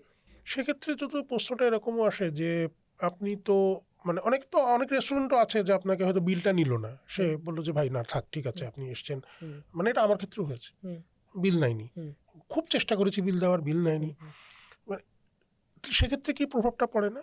সেক্ষেত্রে কি প্রভাবটা, যেভাবে আমি তো খাওয়ার আগে কথা জিজ্ঞেস করে নিই না। উনি যদি আমাকে ধরেন পেমেন্টের কথা সাধেন, উনি তো এমন না যে আসার পর একটা খাম ধরায় দেন, তা হয় না। না না, প্রথমে উনি বলেন যে ভাই আপনাদের রেট কত, তখন আমরা বিনয়ের সাথে বলি যে ভাই এটার মধ্যে আমরা নাই, অনেকে থাকতে পারে আমরা নাই, ফাইন, তাহলে ভাই কীভাবে আসবো আপনাদের সাথে? বললাম যে ভাই এই যে আপনি যোগাযোগ করছেন এইটাই আমাদেরকে অ্যাপ্রোচ করা, আমরা এখন একটু যাচাই করবো যে আমরা আসলে যে এই শোটা করতে চাই এরপরে সামনে এটা ক্রাইটেরিয়া আপনার করছেন কিনা, যদি পড়েন আমরা একদিন আপনাকে করবো, যোগাযোগ করবো যে আমরা যে কোনো একদিন আসবো। এটাই হচ্ছে সিস্টেম, আর কোনো সিস্টেম নেই। সো আপনি আমাকে আসলে ঠিক মানে রিচ করতে পারবেন, বাট আপনি মেক শিওর করতে পারবেন না আমি আসবো কি না, এইটা আমার হাতে থাকবে, 1 নম্বর। সেকেন্ড যে জিনিসটা, যেহেতু ওনার সাথে ডিল হয়ে গেল যে আমি ওনার পেইড ব্লগ করছি না, আমি একসময় গেলাম যে আমার শো আমি করলাম, শো মানে এখন তো খাওয়া দাওয়া শো করার পর আসে পেমেন্টের প্রশ্ন, আমি আমার পেমেন্ট নিয়ে সবসময় যাই এবং চেষ্টা করি পেমেন্টটা দিতে। মাঝে মধ্যে একটু ধস্তাধস্তি হয়, তাহলে উনি যদি খুব বেশি মাইন্ড করেন যে না উনি পেমেন্ট নিবেনই না, আমার শো হয়ে গেছে, ওকে ফাইন, ঠিক আছে, উনি যদি এটাতে মনে শান্তি পান আমি এতটুকুতে ওকে। এইটা আমি মানে এই 10 বছর ধরে এই ফিলোসফি এতটুকু মেনটেন করার চেষ্টা করি আর কি। না, এবং এটা আমি বিল না নেওয়াটা মানে আমি খারাপ কিছু বলছি না, যদিও অনেক দর্শক কমেন্ট করে খেয়ে বিল দেয় না, ফুড ব্লগারের টাকা লাগে না, এটা তো খুব ভালো করে বলছেন, মানে ফাও খায় হ্যাঁ ফাও খায়, কিন্তু ফুড ব্লগার ফাও খায় না। আপনি ফাইন ডাইনিং এ যখন যান আপনাকে তো পয়সা দিতে হয়। হ্যাঁ, হয়তো আপনি সোনারগা না, আমি যে আপনি লাস্ট ইন্টারকন্টিনেন্টালে মনে একটা শো করেছিলেন, ইন্টারকন্টিনেন্টালে হয়তো আপনাকে পয়সা দেওয়া লাগেনি, ওরা হয়তো ইনভাইট করেছিল, কিন্তু কোন একটা বুফেতে আপনি পয়সা দিয়ে খেয়েছেন, এবং সেই ক্ষেত্রে মানে তার মানে দর্শক মানে ফুড ব্লগারকে পয়সা দিতে হয়। হ্যাঁ, এবং বাংলাদেশে যিনি ফুড ব্লগ শুরু করেছেন তিনিই কিন্তু বললেন যে ফুড ব্লগকে পয়সা দিতে হয়। সব ক্ষেত্রে ফাও খাওয়া, ফুড ব্লগাররা খায় না এটা। ভাই এটার সাথে আরেকটা ব্যাপার, মানে ফুড ব্লগিং মানে যখন ক্যামেরা ছাড়া খাই, কি যে শান্তি, কি যে শান্তি, কপ কপায় খাচ্ছি, বই পড়তেছি, মোবাইল দেখতেছি, একটু কথা বলতেছি। হ্যাঁ, তার চেয়ে বড় বিষয় যখন আমি শো করছি, হুম, ছবি নিতে নিতে খাবারটা যে ঠান্ডা হয়ে যায়। উফ, এটা যে একেবারে ঠান্ডা হয়ে যায়, এটা যে এই দুঃখ যে বোঝে না, কেউ বোঝে না যে ব্যাপারটা, এটা খেয়ে আমাকে বলতে হচ্ছে খাবারটা আমার কাছে ভালো লাগছে, এবং চিন্তা করে নিতে হচ্ছে যে খাবারটা গরম থাকলে কেমন লাগতো। এটা চিন্তা করে খাবারটা আমি ঠান্ডা করেছি, এটা খাবারটা নষ্ট করবো না আমি। হ্যাঁ, আর এই আমার একটা রেস্টুরেন্টে একটা খুব ভালো অভিজ্ঞতা হয়েছিল, মানে ওটা ওদের সিস্টেমের কারণেই। হ্যাঁ হ্যাঁ, ওটা আপনিও গেছিলেন ওটাতে, তাজিন কুইজিন, ওই যে আচ্ছা আচ্ছা, ধানমন্ডিতে হ্যাঁ তাজিন স্যার, জি, তাজিনসে। হ্যাঁ ওরা খাবারটাকে এমনভাবে মানে ওই যে প্যাক এটা হ্যাঁ করে দেয়, হ্যাঁ ওই যে হ্যাঁ সিস্টেমটা করে দেয়, বেশ অনেকক্ষণ গরম থাকে। হ্যাঁ হ্যাঁ এবার আমি নিজেও অবাক হয়েছি যে এতক্ষণ গরম থাকলো খাবারটা, এবং মনে হলো, আরে কি ভালো লাগলো। হ্যাঁ। ওই যে এই যে সিস্টেম দেখলো না, যে সিস্টেমটা, একটা ফয়েল দিয়ে তার উপর আবার ঢাকনাটা করে দিচ্ছে। হ্যাঁ এটাই কিন্তু তাজিন স্যার। তাজিন, হ্যাঁ, যদি ওরা তাজিনটাকে ওদের মতো করে, তাজিনের ঢাকনাটা আরেকটু আরেকটু উঁচা, হ্যাঁ আরেকটু উঁচা হয় এবং আর কি। তাজিন খাবারটা ভিন্ন একটা ডিশ আসলে। হ্যাঁ, হ্যাঁ, ওই মরক্কোর একটা ডিশ। মরক্কো, এবং হ্যাঁ মরক্কোতেই প্রধানত আর কি। হ্যাঁ হ্যাঁ হ্যাঁ হ্যাঁ। তাহলে ফুড ব্লগারও টাকা দেয়। আচ্ছা, ব্র্যান্ড কোলাবোরেশন নিয়ে আপনার কি মনে হয়, যে কোনো ব্র্যান্ড বাংলাদেশে কি কম হয় ব্র্যান্ড কোলাবোরেশনটা? না, কম হয় না, যথেষ্ট হয়, খাই দাই করে? কয়দাই করে। না, একটা তো আপনার এখানে আছে দেখলাম, ফেব্রি লাইফের সঙ্গে আপনি একটা এই কোলাব মুহূর্তে করছেন। করছি, হ্যাঁ। হ্যাঁ, মানে কিন্তু আমি বলছি যে অনেক ফুড ব্লগ দেখে কিন্তু মনে হয় না যে ব্র্যান্ড কোলাবোরেশন হচ্ছে। মানে এই টেকনিকটা কেন? এইটা কি, এইটার মধ্যে মানে এটা তো ব্র্যান্ডের অবশ্য চয়েস থাকে, যে একটা হচ্ছে যে ব্র্যান্ড কোলাবোরেশন আপনি করবেন, যে হ্যাঁ এই ব্র্যান্ডটার সাথে আমি কাজ করছি, I am proud for that. হ্যাঁ, আমি এর সাথে কাজ করি, তার সাথে আমি বাটার সাথে কাজ করছি, হ্যাঁ বাটার সাথে কাজ করছি। কারণ বাটাই আজকে বলো, বাটার যে আজকে নতুন অফার আসছে দেখলাম, যে এইবার জন্য বেস্ট বাটার কি লটারি হবে বা কিছু হবে, সে হেলিকপ্টার রাইড দিতে পারবে। তো এইটা নিয়ে আবার আরও তো ঠাট্টা হচ্ছে আর কি। হ্যাঁ, যে কার কথা যেন মনে পড়ে, এনিওয়েজ সেটা আপনি নলাম। কিন্তু আপনার এই ইয়েতে এখন যদি আমার কাছে বাটা আসে, কথার কথা, বা যে কারোর কাছে যায়, আপনি বললেন যে বাটার জুতা যদি কিনেন আপনি হেলিকপ্টার রাইড দিতে পারবেন, এটা হচ্ছে সরাসরি আপনি প্রোডাক্ট প্লেসমেন্ট হ্যাঁ। করছেন। আবার প্রোডাক্ট প্লেসমেন্ট মানে বাটারও তো এই চাহিদা থাকতে পারে যে আপনি বাটার কথা বলবেন, কিন্তু এমনভাবে বলবেন যাতে মনে হবে এটা বিজ্ঞাপন না, আপনি খুব ন্যাচারালি বলছেন। হইতেই পারে যে আপনি এটা বিকাশে বিজ্ঞাপন করছেন। সো কেউ বললো যে ভাই আমার কাছে তো ক্যাশ টাকা নাই, আপনি বিকাশে নেবেন কিনা, তখন বিকাশে নিয়ে নিল। হয়তো বা বুঝলেন না, আপনি বুঝলেন না, বাট বিকাশ চলে হ্যাঁ, আসলো, নানাভাবে এটা আসতে পারে। সো দ্যাটস ফাইন, এটা হইতে পারে। এখন আমি দেখলাম যে বাংলাদেশে ব্র্যান্ডের দুটোরই চাহিদা আছে। মানে So, যে- সরাসরি প্লেসমেন্ট এবং হ্যাঁ। মানে ইয়েতে। কারণ এখানে একটা ব্যাপার যে আমাদের দেশের দর্শক এখনো সরাসরি ব্যাপারটাকে খুব সহজে সাধারণত নেয় না। যেমন আজকে যদি গ্রামীণ ফোন বলে যে দেখো আমি কত ভালো, আমি তোমাদের 1 টাকা ট্যারিফ কমাই দিচ্ছি, আপনি এটা শেয়ার দিবেন না। কিন্তু আজকে যদি আমি বলি বা যে কেউ বলে যে গ্রামীণ ফোন কত ভালো, হুট করে দেখলাম 1 টাকা কমাই দিচ্ছে, ফ্যান্টাস্টিক, আপনি ওইটা শেয়ার দিবেন। হ্যাঁ, সো এই ডিরেক্ট প্রোডাক্ট প্লেসমেন্টটাকে অনেকে আমাদের দেশে ভালো করে নেয় না। তো এটা নিশ্চয়ই এই ব্র্যান্ডগুলো ইয়ে করছে। সো বেশিরভাগ ক্ষেত্রে ওরা ইনডিরেক্ট এই প্লেসমেন্টের দিকে আসে। সো এই কারণে এটা মনে হয় কম এবং মোটামুটি বাংলাদেশের ইনফ্লুয়েন্সার আর ব্লগাররাও এটাকে মজা করে আমি দেখছি আর কি, কম বেশি, যে এমনি তাদের মূল জিনিস যত ভালো হোক বা খারাপ হোক, প্রোডাক্ট প্লেসমেন্টে তারা একটু মাথা খাটায় করে আর কি। তার মানে আসলে বাড়ি গাড়ি করা যায়। বাড়ি গাড়ি করা খুব ভালো করে যায়, এবং আমি খালেদ সাহেবুল্লাহ তো করেনি বাড়ি এখন। বাড়ি গাড়ি ও করে। না, আপনি তো আবার খাম নেন না। বাট ভাই আমি এটাই বললাম যে খাম নেয় না এমন মানুষও গাড়িতে আমাকে বাড়ি পৌঁছায় দিচ্ছে, ফুড ব্লগার। হ্যাঁ, গাড়িতে বাড়ি পৌঁছায় দিয়ে বলছে যে ভাই আপনাকে দেখে আমি ফুড ব্লগিংয়ে আসছি, এবং আমি এই পর্যন্ত কোনো ধরনের কোনো ইয়ে করি না, এবং আমি জানি মার্কেটে তো কী করতেছে জানি, সে আমাকে বলছে এটা। বাট এই দেখেন আমার যে বাড়ি হয়েছে বিল্ডিং, আর যে গাড়ি হয়েছে এটা ভাই আপনারই গাড়ি বলছে, মানে তার বিনয় থেকে সে বলছে এই যে বাড়ি পৌঁছাই দিচ্ছে, আমার ভালো লাগতেছে। এই যে ব্যাপারটা ভাই, এটা সম্ভব। কিন্তু ওই যে মানে কোনো কিছুই আসলে ঠিক মাখনের মতো মসৃণ না, ওই পরিশ্রম দিয়ে করতে হবে, লাক থাকতে হবে, অনেক কিছু, ট্রেনটাকে বুঝতে হবে, রেগুলার ট্রেন ফলো করতে হবে। যে আপনি আজকে খুব ভালো ফুড ব্লগার, বাট আপনি লার্নিং ছেড়ে দিয়েছেন, কালকে আপনি শেষ, আর কিচ্ছু হবে মানে কিচ্ছু হবে না। ওই ট্রেন বুঝে লার্নিং বুঝে আপনি আগাচ্ছেন, এ করতেছেন, তখন জিনিসটা ধরা দিবে আর কি। আচ্ছা, মানে আমার কাছে খাইদাই.com-এর ভিডিওগুলো দেখে একটা জিনিস মনে হয়েছে যে খালেদ সাইফুল্লাহ একটু বেশি বিনয়ী। কেন? না ভাই আমি কই বিনয়, এই কত আজকে কত উদ্ধত কথা বলতেছি। না না, আমি তো আপনার ওই ইয়েতে চকবাজারের একটা ঘটনা, আমরা অফ ক্যামেরাও এই কথাটা বলছিলাম যে চকবাজার আপনাকে ভিডিও করতে দেয়নি, সেটা নিয়ে কিছু ঝামেলা হলো, হুম, পুরোটা আপনি দেখিয়েছেন, হুম। কিন্তু বেরিয়ে আপনি বললেন যে আপনি আজকে এখানে খাবারটা খাননি কারণ যে ঘটনা ঘটেছে সেটা হয়তো খাবারের টেস্টের উপর আর প্রভাব পড়বে। হুম। তো এটা তো বিনয় ছাড়া তো আর কিছু না। না, না ভাই, এটা বিনয় কেন? আসলেই তো তাই। মানে আমরা তো একটা জিনিস আমি ভাই মেইনটেইন করার চেষ্টা করি। সেটা হচ্ছে মানে রিভিউ এর ক্ষেত্রে না আমি নরমালি কিন্তু খুব ইজি গোয়িং। যে আমার খুব ভালো লাগে যে ভাই কেউ আমাকে একটা ২ টা মাইক দিছে দিয়ে একটা ফানি কথা বলছে। আমার খুব ভাল লাগে। হ্যাঁ? যে জিনিসটা এটা সেটা বা আমার একটা বাংলাদেশের মানুষই কিন্তু এরকম যে আমি টিভিতে দেখছি যে বন্যার মধ্যে এক লোক ইয়েতে গলা পানি বুঝছেন এর মধ্যে হেঁটে যাচ্ছে, বন্যা হইছে। এবার মাথার মধ্যে কি জানি হাঁস মুরগির ঝুড়ির মধ্যে আছে। এর মধ্যে এক সাংবাদিক, হ্যাঁ? যে নৌকার মধ্যে সাংবাদিক, "ভাই, ভাই আপনার কি অবস্থা?" হ্যাঁ, ওই লোক হাইসে দিচ্ছে। বুঝছেন এই অবস্থা? অবস্থা তো পুরো ডাইল খিচুড়ি। বাংলাদেশের মানুষ কিন্তু ওই যে ফান লাভিং, হ্যাঁ? সবসময়। সো আমার কাছে ওইটা খুব ভাল লাগে এই যে ফানটা। কিন্তু ভাই যখন ফুড রিভিউ করতে যাই না আমি কেন জানি আমার ভিন্ন সত্তা কাজ করে যে আমার তখন জিনিসটাকে খুব মানে মানে যে এখান থেকে এটা একটা গ্রামাটিক্যালি যেমন আমি সবসময় চেষ্টা করি খাবারের টেস্ট বোঝার জন্য আপনার পেট ভরা থাকলে হবে না, আবার খালি থাকলেও হবে না। অমৃতের মতো স্বাদ লাগবে। সো হ্যাঁ, হ্যাঁ, সো আমি যেটা করি ভাই মানে এটা হাস্যকর বাট অনেক সময় ১ টা বা ২ টা পাউরুটি রাখি। যে ধরুন প্রচণ্ড ক্ষুধা লাগছে, আমি একটা পাউরুটি খেয়ে নিচ্ছি। যেন আমার ক্ষুধাটা খুব বেশি না লাগে আবার পেট ভরাও না থাকে। সো খেয়ে যেন আমি খাবারের টেস্টটাই পাই। এরপরে আবার ধরেন ২ টা শুটিং করতে হবে একদিনে। সো আমি এটার জন্য মাঝখানে ১ ঘন্টা হাঁটি। যেন আমার মানে একটা স্ট্যান্ডার্ড ক্ষুধাটা আবার লাগে। পাগলের মতো ক্ষুধা না লাগে, স্ট্যান্ডার্ড ক্ষুধাটা লাগে। ওইটা মেইনটেইন করার চেষ্টা করি। সো এই আমার আর একটা প্রশ্ন আপনি জাস্ট আমার এর মধ্যে এ করে দিলেন। হুম, এই যে মানে ফুড ব্লগার কি মানে মানে ১ চামচ খেয়ে রিভিউ দেয় নাকি পুরোটা খায়? আর হুম, যদি পুরোটা খায়ও মানে হুম। কি সম্ভব? এত টেবিল ভরা খাবার? না, না, না, না এখানে ব্যাপার আছে ভাই। আপনি তো একা যান নাই। আপনার একটা টিম গিয়েছে ওখানে। সো টেবিল ভরা খাবার দেখতে ভালো লাগছে। কোনো ক্ষেত্রে রেস্টুরেন্ট এটার মধ্যে ইয়েও করছে, স্পন্সরও করছে। হুম? যে খাবার দিচ্ছে আপনাকে এটা সেটা। বাট আপনি তো সব খাবেন না এখানে। সব খেলে তো বাঁচবেন না। মানে আপনাকেও তো বেঁচে থাকতে হবে হ্যাঁ, কিছুদিন। সম্ভব হ্যাঁ, না। হ্যাঁ। আর কয়েকটা ফুড ব্লগ করতে হবে সামনে। সো আপনি খান। নরমালি আমার ক্ষেত্রে যেটা হয় যে ক্যামেরা অফ করার সাথে ভাই যথেষ্ট খাইছেন। হুম? এবার আমরা খাবো। আমার টিম ঝাঁপায় পড়তেছে, ওরা খাচ্ছে এই সেই। সো মানে ভালোই লাগে জিনিসটা আরকি। মানে অনেকের কিন্তু এই প্রশ্নটা আমার কাছে এসছে যে হুম, ফুড ব্লগার এত খায় কিভাবে? হুম, মানে এই কিভাবে সম্ভব? মানে ওই মুখবাং দেখতে, দেখতে এক ধরনের পারসেপশন তৈরি হয় হুম, যে হুম, এই হুম, মানে সব খায়। হুম।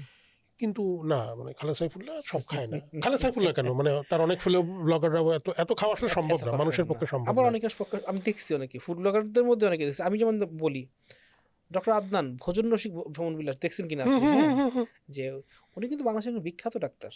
হ্যাঁ, এবং ভদ্রলোক আসলেই খুব রসিক মানুষ এই ভদ্রলোক মানে ফুড ব্লগিং মানে তার ক্যামেরার সামনে যা ছিল তো খায় অফ দ্য ক্যামেরা মাঝখানে খায় নেয়। তারপরে আবার খায় আরেকটা ক্যামেরা অন করে। অদ্ভুত একটা ইয়ে আরকি। মাশাআল্লাহ আল্লাহ শক্তি দিছে তারে। এই শক্তি নিয়ে উনি থাকুক। সেটাই। না, সমস্যাটা মানে যেটা সেটা হুম, হচ্ছে যে এখন যদি কেউ আসতে চায় এই হুম, পেশাটাতে, হুম, মানে পেশা হিসেবেই বলছি হুম, আমি হুম, ফুড হুম, হুম, ব্লগিংটাকে, হুম, হুম, ১০ বছর পরের আজকের যে খালেদ সাইফুল্লাহ উনি হুম। কি পরামর্শ দেবেন নতুন যদি কেউ আসতে চায়? নতুন কেউ আসতে চাইলে ১ম কথা হচ্ছে যে আমাকে যদি বলেন যে হ্যাঁ, মানে ফুড ব্লগিংটা অনেকে করতে চায় কেন জানেন? ফুড ব্লগিংটা করতে চায় কারণ এটা তাদের কাছে মনে হয় সবচেয়ে সহজ। যে ওকে সহজ না? আমার একটা ভালো ফোন থাকলো বা হ্যাঁ, একটা ক্যামেরা থাকলো, আমি হ্যাঁ, দোকানে গেলাম, খাবার খেলাম। হ্যাঁ, গাইস এটা খুব ভালো। হ্যালো হ্যাঁ, গাইস এটা হ্যাঁ, এটা খুব এটা ভালো। এরকম। হ্যাঁ, এটা একটু হ্যাঁ, ঝাল কম। হ্যাঁ, এটা ইটস কুল। হ্যাঁ, হ্যাঁ, হ্যাঁ। খারাপ কি? ভালো, এটা সহজ তো। এক্সাক্টলি এবং এটার সাথে আরেকটা ব্যাপার আছে ভাই। সেটা হচ্ছে আপনি চাইলেই মোটো ভ্লগ করতে পারবেন না। কারণ আপনাকে মোটো ভ্লগ শিখতে হবে এবং বাইক চালাইতে হবে কিছুদিন। হ্যাঁ, এটা সেটা যেকোনো জিনিসের জন্য এটা সত্য। রান্নার জন্য আপনাকে রান্না জানতে হবে। হুম, বাট ফুড ব্লগ করার জন্য আপনার মূল জিনিসটা কি? খাওয়া। আপনি কিন্তু জন্মের থেকে ৩ বেলা খান। সো আপনি এটার কাইন্ড অফ এক্সপার্ট তো বটেই। এটাকে অস্বীকার করার কোনো ওয়ে নাই। মূল জিনিসটা হচ্ছে শুধু খাওয়ার এক্সপার্ট হলে তো হবে না। আপনি খাবারগুলা যেটা ওইটা নিয়ে তো এক্সপার্ট হতে হয়, জানতে হয়, এটা পরিবেশনের রীতি জানতে হয়, এটা সেটা কিছুদিনের মধ্যেই যদি আপনি মানে এটাকে যদি মনে করেন তাহলে একটা ধাক্কা খাইতে পারেন। কিন্তু খাওয়া নিয়ে যদি আপনার প্যাশন থাকে, আপনি জানেন সেটা লেগে থাকতে পারেন এবং কিছু না পাওয়ার আশা করে ২ টা বছর ৩ টা বছর আপনি যদি লেগে থাকেন অন্য কিছু করার সাথে এবং একসময় যদি চিন্তা করেন যে না এখন আপনার গিয়ার আপ করার টাইম আসছে, যদি আপনি ধরতে পারেন, ট্রেন্ড বুঝতে পারেন, এটা নিয়ে কাজ করতে পারেন এবং নির্মোহ হতে পারেন যে নির্মোহ। হ্যাঁ, নির্মোহ কথাটা কেন? প্রতিদিন আপনার ফেলো ফুড ব্লগার কারোর না কারোর থাপ করে উঠছে পড়ছে, এটা একটা শেয়ার বাজারের মতো, আপনি হ্যাঁ। দেখবেন এটা সেটা এটা সেটা, বিচলিত হওয়া যাবে না। আপনি আপনার সময়টার জন্য ওয়েট করবেন যে okay this is your time, just আপনি এটা করবেন, আপনি এটা করবেন, আপনি এটা করবেন, আপনি এটা জানেন। সো এটা করে করে ইউ উইল জাস্ট, মানে এইটা আপনাকে জানতে হবে, ধরতে হবে। ওইটা যদি করতে পারেন তাইলেই ভাই আপনি ফুড ব্লগিংয়ে ভালো করতে পারবেন। না হইলে যে বেশিরভাগ 90% ফুড ব্লগের ক্ষেত্রে যেটা হয়, আপনার ক্ষেত্রে সেটাই হবে যে 2 বছর আপনি 2 বছর আপনি সময় দিবেন, এই সময়টা নষ্ট হবে। আপনি বারবারই একটা কথা বলছেন, ফেলো ব্লগার। হ্যাঁ। বাংলাদেশে কি এই যে মানে ব্লগিং কমিউনিটি, রেস্টুরেন্ট এর এই একটা ইকোসিস্টেম কি গড়ে উঠেছে? আচ্ছা, এটা খুব ইন্টারেস্টিং একটা কথা বললেন ভাই। এটা মনে অফ দ্য ক্যামেরা আপনার সাথে আলাপ করছিলাম যে একটা সময়ে দেখা যেত যে বাংলাদেশে আশেপাশে যা আছে সব ফুড ব্লগার, 1-2 জন আছেন ফুড ব্লগিংয়ের দর্শক, বাকি সবাই ফুড ব্লগার। হ্যাঁ, এবং এইটা যদি আমাকে বলেন যে এইটা আসলে একটা স্বাভাবিক নিয়ম, এটা হবেই। কোনো জায়গাতে যখন দেখবে যে প্রচুর ক্রিম, এটা সবাই খেতে আসবে। বাট ওই যে একটা সময় ছিল যে এটা যখন ছিল তখন ওই যে আমি আপনাকে যেটা বলছিলাম যে রেড ব্লাড অশনের মতো, যে সবাই শার্ক, শিকার কই। সো সো দেখা যাচ্ছে একজনকে কামড়ায় খাচ্ছে, রক্তাক্ত হয়ে গেছে, রেড ব্লাড ওশন ওই এটা ছিল। এরপর থেকে আস্তে আস্তে এখন যেটা হয়েছে না, এখন ফুড ব্লগিং যারা করছে, মাঝখানে যে কে যে করছে না, সবাই সবাইকে চিনতো না, ভাইয়া ছিল না। এখন যে জিনিসটা হয়েছে যে কিছু কিছু ক্লাস্টার হয়েছে, যে এই ক্লাস্টারের কিছু ফুড ব্লগার আছেন, এই ক্লাস্টারের কিছু আছেন, কিছু আবার কারোর সাথেই নাই, কিছু আবার সেন্ট্রালি কাজ করছেন, এরকম কিছু কিছু আছেন। বাংলাদেশে এখন যেমন যদি বলেন যে ফুড ব্লগারের ক্ষেত্রে তো 5-6 জন তো আছেনই বেশ প্রথিতযশা। এবং সবসময় যেটা ইম্পর্টেন্ট হওয়াটা যে সেটা হচ্ছে যে কিছু থাকবেন হচ্ছে টপ অফ দ্য টপ, কিন্তু তাদেরকে চ্যালেঞ্জ করার জন্য, ঘাড়ের নিঃশ্বাস ফেলার জন্য কিছু অংশ থাকা উচিত, যে এইটা আপনার, এরা সবসময় মানে যারা টপে থাকবে এরা সবসময় ভয় থাকবে আমি কখন পড়ে যাই, পড়ে গেলে তো একজন উঠে যাবে, এই যে আমার সামনে আছেন পিছনে আছেন। আমাদের লাকটা খারাপ ছিল, মাঝখানে এটা ছিল না, মাঝখানে ছিল কি যে কিছু মানুষ টপে উঠে গেছে আর তার অনেক নিচে হাজার হাজার ফুড ব্লগার, কী হচ্ছে বোঝা যাচ্ছিল না। সো এখন একটা প্রতিশ্রুতিশীল মানে গ্রুপ আস্তে আস্তে উঠে আসছে, বিভিন্ন জায়গা থেকে উঠে আসছে। সো আমি শুধু তাদেরকে ফুড ব্লগার বলছি যে তারা আস্তে আস্তে উঠে আসছে, ধরে রাখছে, এবং সবচেয়ে বড় কথা প্রমিস। কার প্রমিস কোনটা এটা না সবাই খুব ক্লিয়ার। কারোর প্রমিস হচ্ছে খুব পকেট ফ্রেন্ডলি বাজেটের খাবার উনি দেখাবেন, উনি অন্য কোথাও যাবেনই না, তার সব কিছু দেখার দরকার নেই। আবার কিছু কিছু মানুষ আছে যে এইটাকে, যে ফুড ফান, এইটাকে তো প্যারোডি করছে খাবার নিয়ে, দ্যাটস ফাইন। বা ধরেন কেউ কেউ ফুড এসএমআর করছে, ও ফুড এসএমআর নিয়ে আছে, ওকে আপনার বলার দরকার নাই যে এই জায়গার খাবারটা ভালো খারাপ, এটা 10-এ 5, 6, 7, দরকার নাই। আবার আমার ফুড এসএমআর করার দরকার নাই, আমি আমার টাইপ নিয়ে আছি। বাংলাদেশি ফুড রিভিউয়ার ফাহিম, ওকে কেউ ওর প্রমিস কখনোই এটা না যে খাবার নিয়ে সবচেয়ে অথেন্টিক তথ্যটা ও দিবে, ওর কাছে কেউ এটা জানতে চায় না, আমি যেটা বুঝি আর কি। ওর কাছে মানুষের দেখতে যায় যে বাংলাদেশের গ্রামে গঞ্জে দুনিয়ার 14 গোষ্ঠীর কোথায় কী খাবার আছে, ওই সবার আগে যাচ্ছে। সো এই যে মজার মজার ব্যাপারটা, এক একজনের এক একটা প্রমিস, ও এটা রাখতে পারছে কিনা এবং মানুষ এটা নিচ্ছে কিনা সবচেয়ে ইম্পর্টেন্ট ব্যাপার। মানুষ যেহেতু নিচ্ছে এবং প্রমিসগুলো কিছু সময় রেখে রেখে যাচ্ছে, আমি মনে করি বাংলাদেশের ফুড ব্লগিংয়ের যে এখন যে সম্ভাবনা, সেই সম্ভাবনাটা যদি আর কিছুদিন যায়, আমার ধারণা এটা পটেনশিয়াল অনেক অনেক হাই। হাই একটা জায়গায় দুটো বাড়িও হতে পারে, হতেই পারে।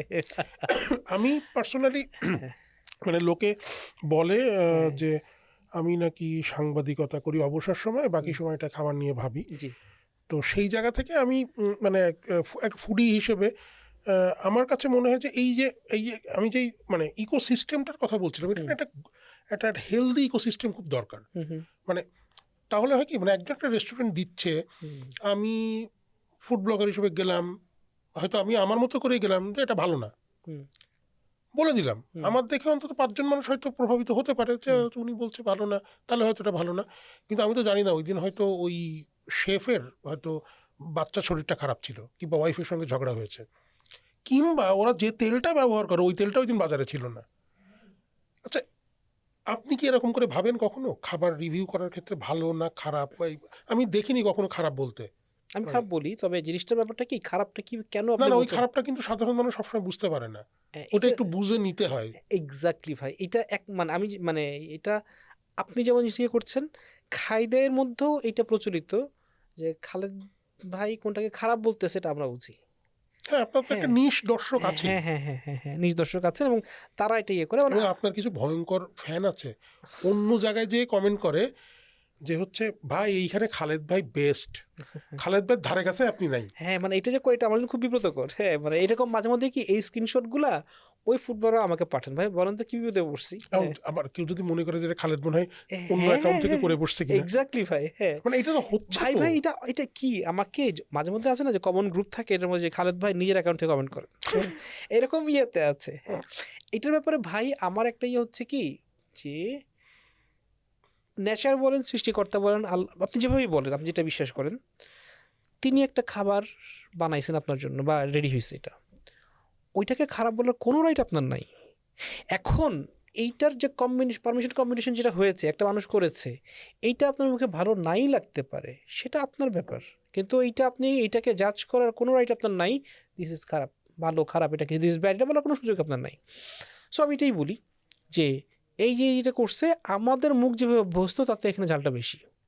দ্যাটস ইট, এটা খারাপ বলার কোনো সুযোগ আপনার নাই। বা আপনি মোহাম্মদপুরের রুটিওয়ালাতে যে হ্যাঁ যখন হচ্ছে ওই যে লাহোরি হ্যাঁ পেশোয়ারি বিফ, হ্যাঁ আপনি কিন্তু বলে দিয়েছিলেন যে এইটা আমাদের প্যালেট অনুযায়ী না, এটা একটু অ্যাকোয়ার্ড টেস্ট হুম লাগে। হুম হুম যে কোনো সাধারণ মানুষের কাছে মুখে দিলে কি গরুর মাংস, শুধু লবণের স্বাদ এক্স্যাক্টলি হুম মানে আমি এই যে এক মানে স্বাদটাকেও যে নিজের মতো করে নিতে হয়, হুম হুম মানে এটা কিন্তু আমাদের মানে আমি বলছি ফুড ব্লগারদের অনেকেও এটা ঠিক মানে জানো না। ধরতে পারে না ব্যাপারটা। ওই যে আমি যে বললাম যে আপন জীবন বাটখারা দিয়ে মানে পুরো বিশ্বের টেস্ট আমি মাপি, এ তো ঠিক না আসলে।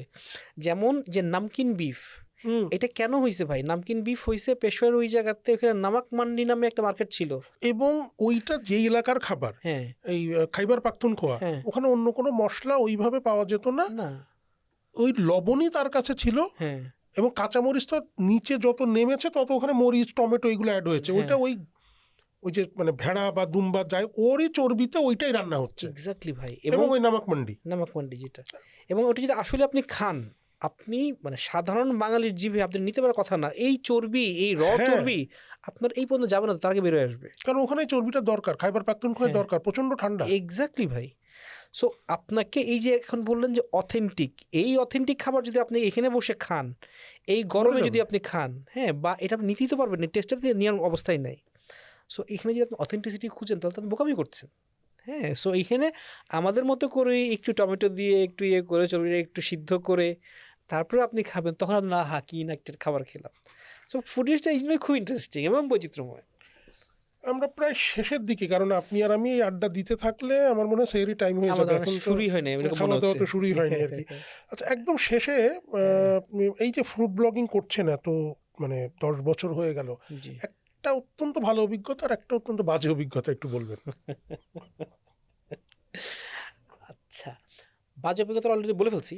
হ্যাঁ। যে যেমন দৌড়ায় পালায় গেলাম, এরকম অনেক অনেক ঘটনা আছে বা এটা সেটা। বা ভাই এরকমও মাঝে মধ্যে হয়েছে যে মানে আমার জন্য সবচেয়ে ভয়ঙ্কর অভিজ্ঞতা কি জানেন, যে আমি নিজেকে কন্ট্রোল করতে পারতেছি কিনা। কারণ অনেক সময় অনেক ধরনের বাজে কথা, গালি, অশ্রাব্য, এটা সেটা এবং অযাচিত অভিযোগ আমার নামে মানে আসে, বলা হয়, এটা হয় সেটা হয়। তখন আমার সবচেয়ে যেটা চ্যালেঞ্জ লাগে, আমি নিজেকে ধরে রাখতে পারতেছি, নিজেকে যদি ধরে রাখতে পারি কোনো কিছু কোনো সমস্যা নয়, তখন আস্তে আস্তে বলি, কথা বলি, সে বলি। মাঝে মধ্যে দেখা যায় যে একটু মেজাজ হারায় ফেলছে কিনা, এইটা আমার সবচেয়ে বড় চ্যালেঞ্জ। এই 10 বছর অভিজ্ঞতার মধ্যে সাধারণত হারাই না। সো এটাকে ধরে রাখার চেষ্টা করি, এটা হচ্ছে আমার চ্যালেঞ্জের কথা। আর যদি বলেন মজার অভিজ্ঞতা, ভাই মজার অভিজ্ঞতা শেষ নেই। আমি জাস্ট পরশুদিনের ঘটনাটাই বলি।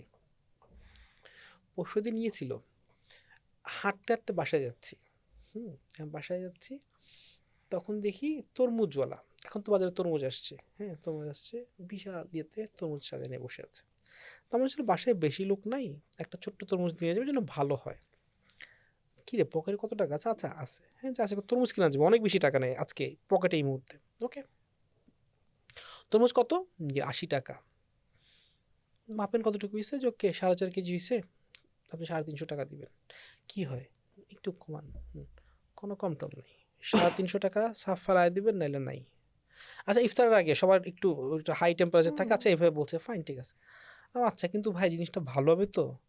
ভালো মানে একেবারে 1 নাম্বারের তরমুজ। কি মনে করছেন ওই সবাই আপনার মতো যে কিরে কিরে মধু মধুকে চিলাইবো? হ্যাঁ এই ব্যাপার আমার কোনো ছাড় নাই, পয়সা করে ছাড় নাই, মানের ব্যাপার আছে না, 1 নাম্বার জিনিস 1 নাম্বার জিনিস হতে হবে না, এই সে বলতেছে। আচ্ছা ঠিক আছে, বলতেছে আস্তে আস্তে তরমুজ দেবে। আমি দেখি যে এক লোক রিক্সা দিয়ে আসছে, ভাই আমাকে একটা তরমুজ দিবেন, কত করে? 80 টাকা। আচ্ছা একটা বড় তরমুজ তোলেন। আচ্ছা ঠিক আছে করে তরমুজ আমি না দেখতেছি ওই লোক কেন জানি তাকে আগে দিয়ে দিল, দিয়ে চলে যাচ্ছে, এই খালেদ ভাই ম্যান কদিন পর আপনাকে, মানে আপনাকে প্রথম দেখবো চিন্তা করি না, আমি তো কানাডায় সবসময় আপনাকে দেখি, হ্যাঁ আপনার শো খুব ভালো, ফ্যান্টাস্টিক মার্ভেলাস ম্যান, এই সে। আমি এই থ্যাংক ইউ হ্যাঁ, চলে গেছে। শেষ।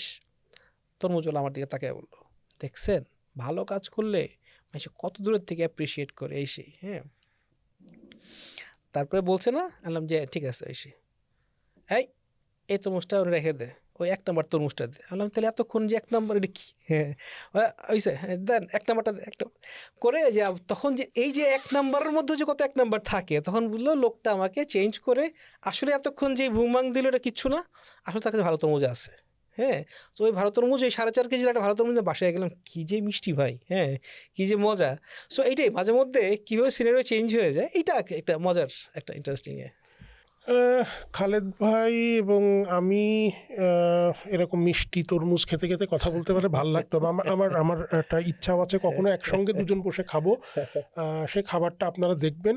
আর আমি জানি, মানে আমি তো সামনাসামনি কথা বলছি, অন ক্যামেরা অফ ক্যামেরা, মানে দর্শক আপনারা কি মিস করলেন বা যারা ফুডি তারা কি মিস করলেন সেটা আপনারা জানেন না। So, আমি জানি, মানে এইভাবে খালেদ ভাইকে তো আপনারা হয়তো কখনো দেখেননি। খাইদাই.com-এর জন্য শুভকামনা, 10 বছর হতে যাচ্ছে, আরও ভালো ব্লগ আমরা আশা করি, এবং আশা করি 10 বছরের পরে একদম অন্যরকম না হলেও কিছুটা আরও মানে ভ্যালু অ্যাড হবে, ইনশাল্লাহ। যে কারণে হয়তো আমিও খাইদাই.com দেখি বা দেখতাম। আর আমার ওই যেদিন আপনার সঙ্গে প্রথম দেখা হয়েছিল সেই মানে ওইটা শেয়ার করলাম না আপনাদের সঙ্গে। অনেক ভালো লাগলো আজকে আপনার সঙ্গে কথা বলে। আপনি ভালো থাকবেন। ভালো লাগলো।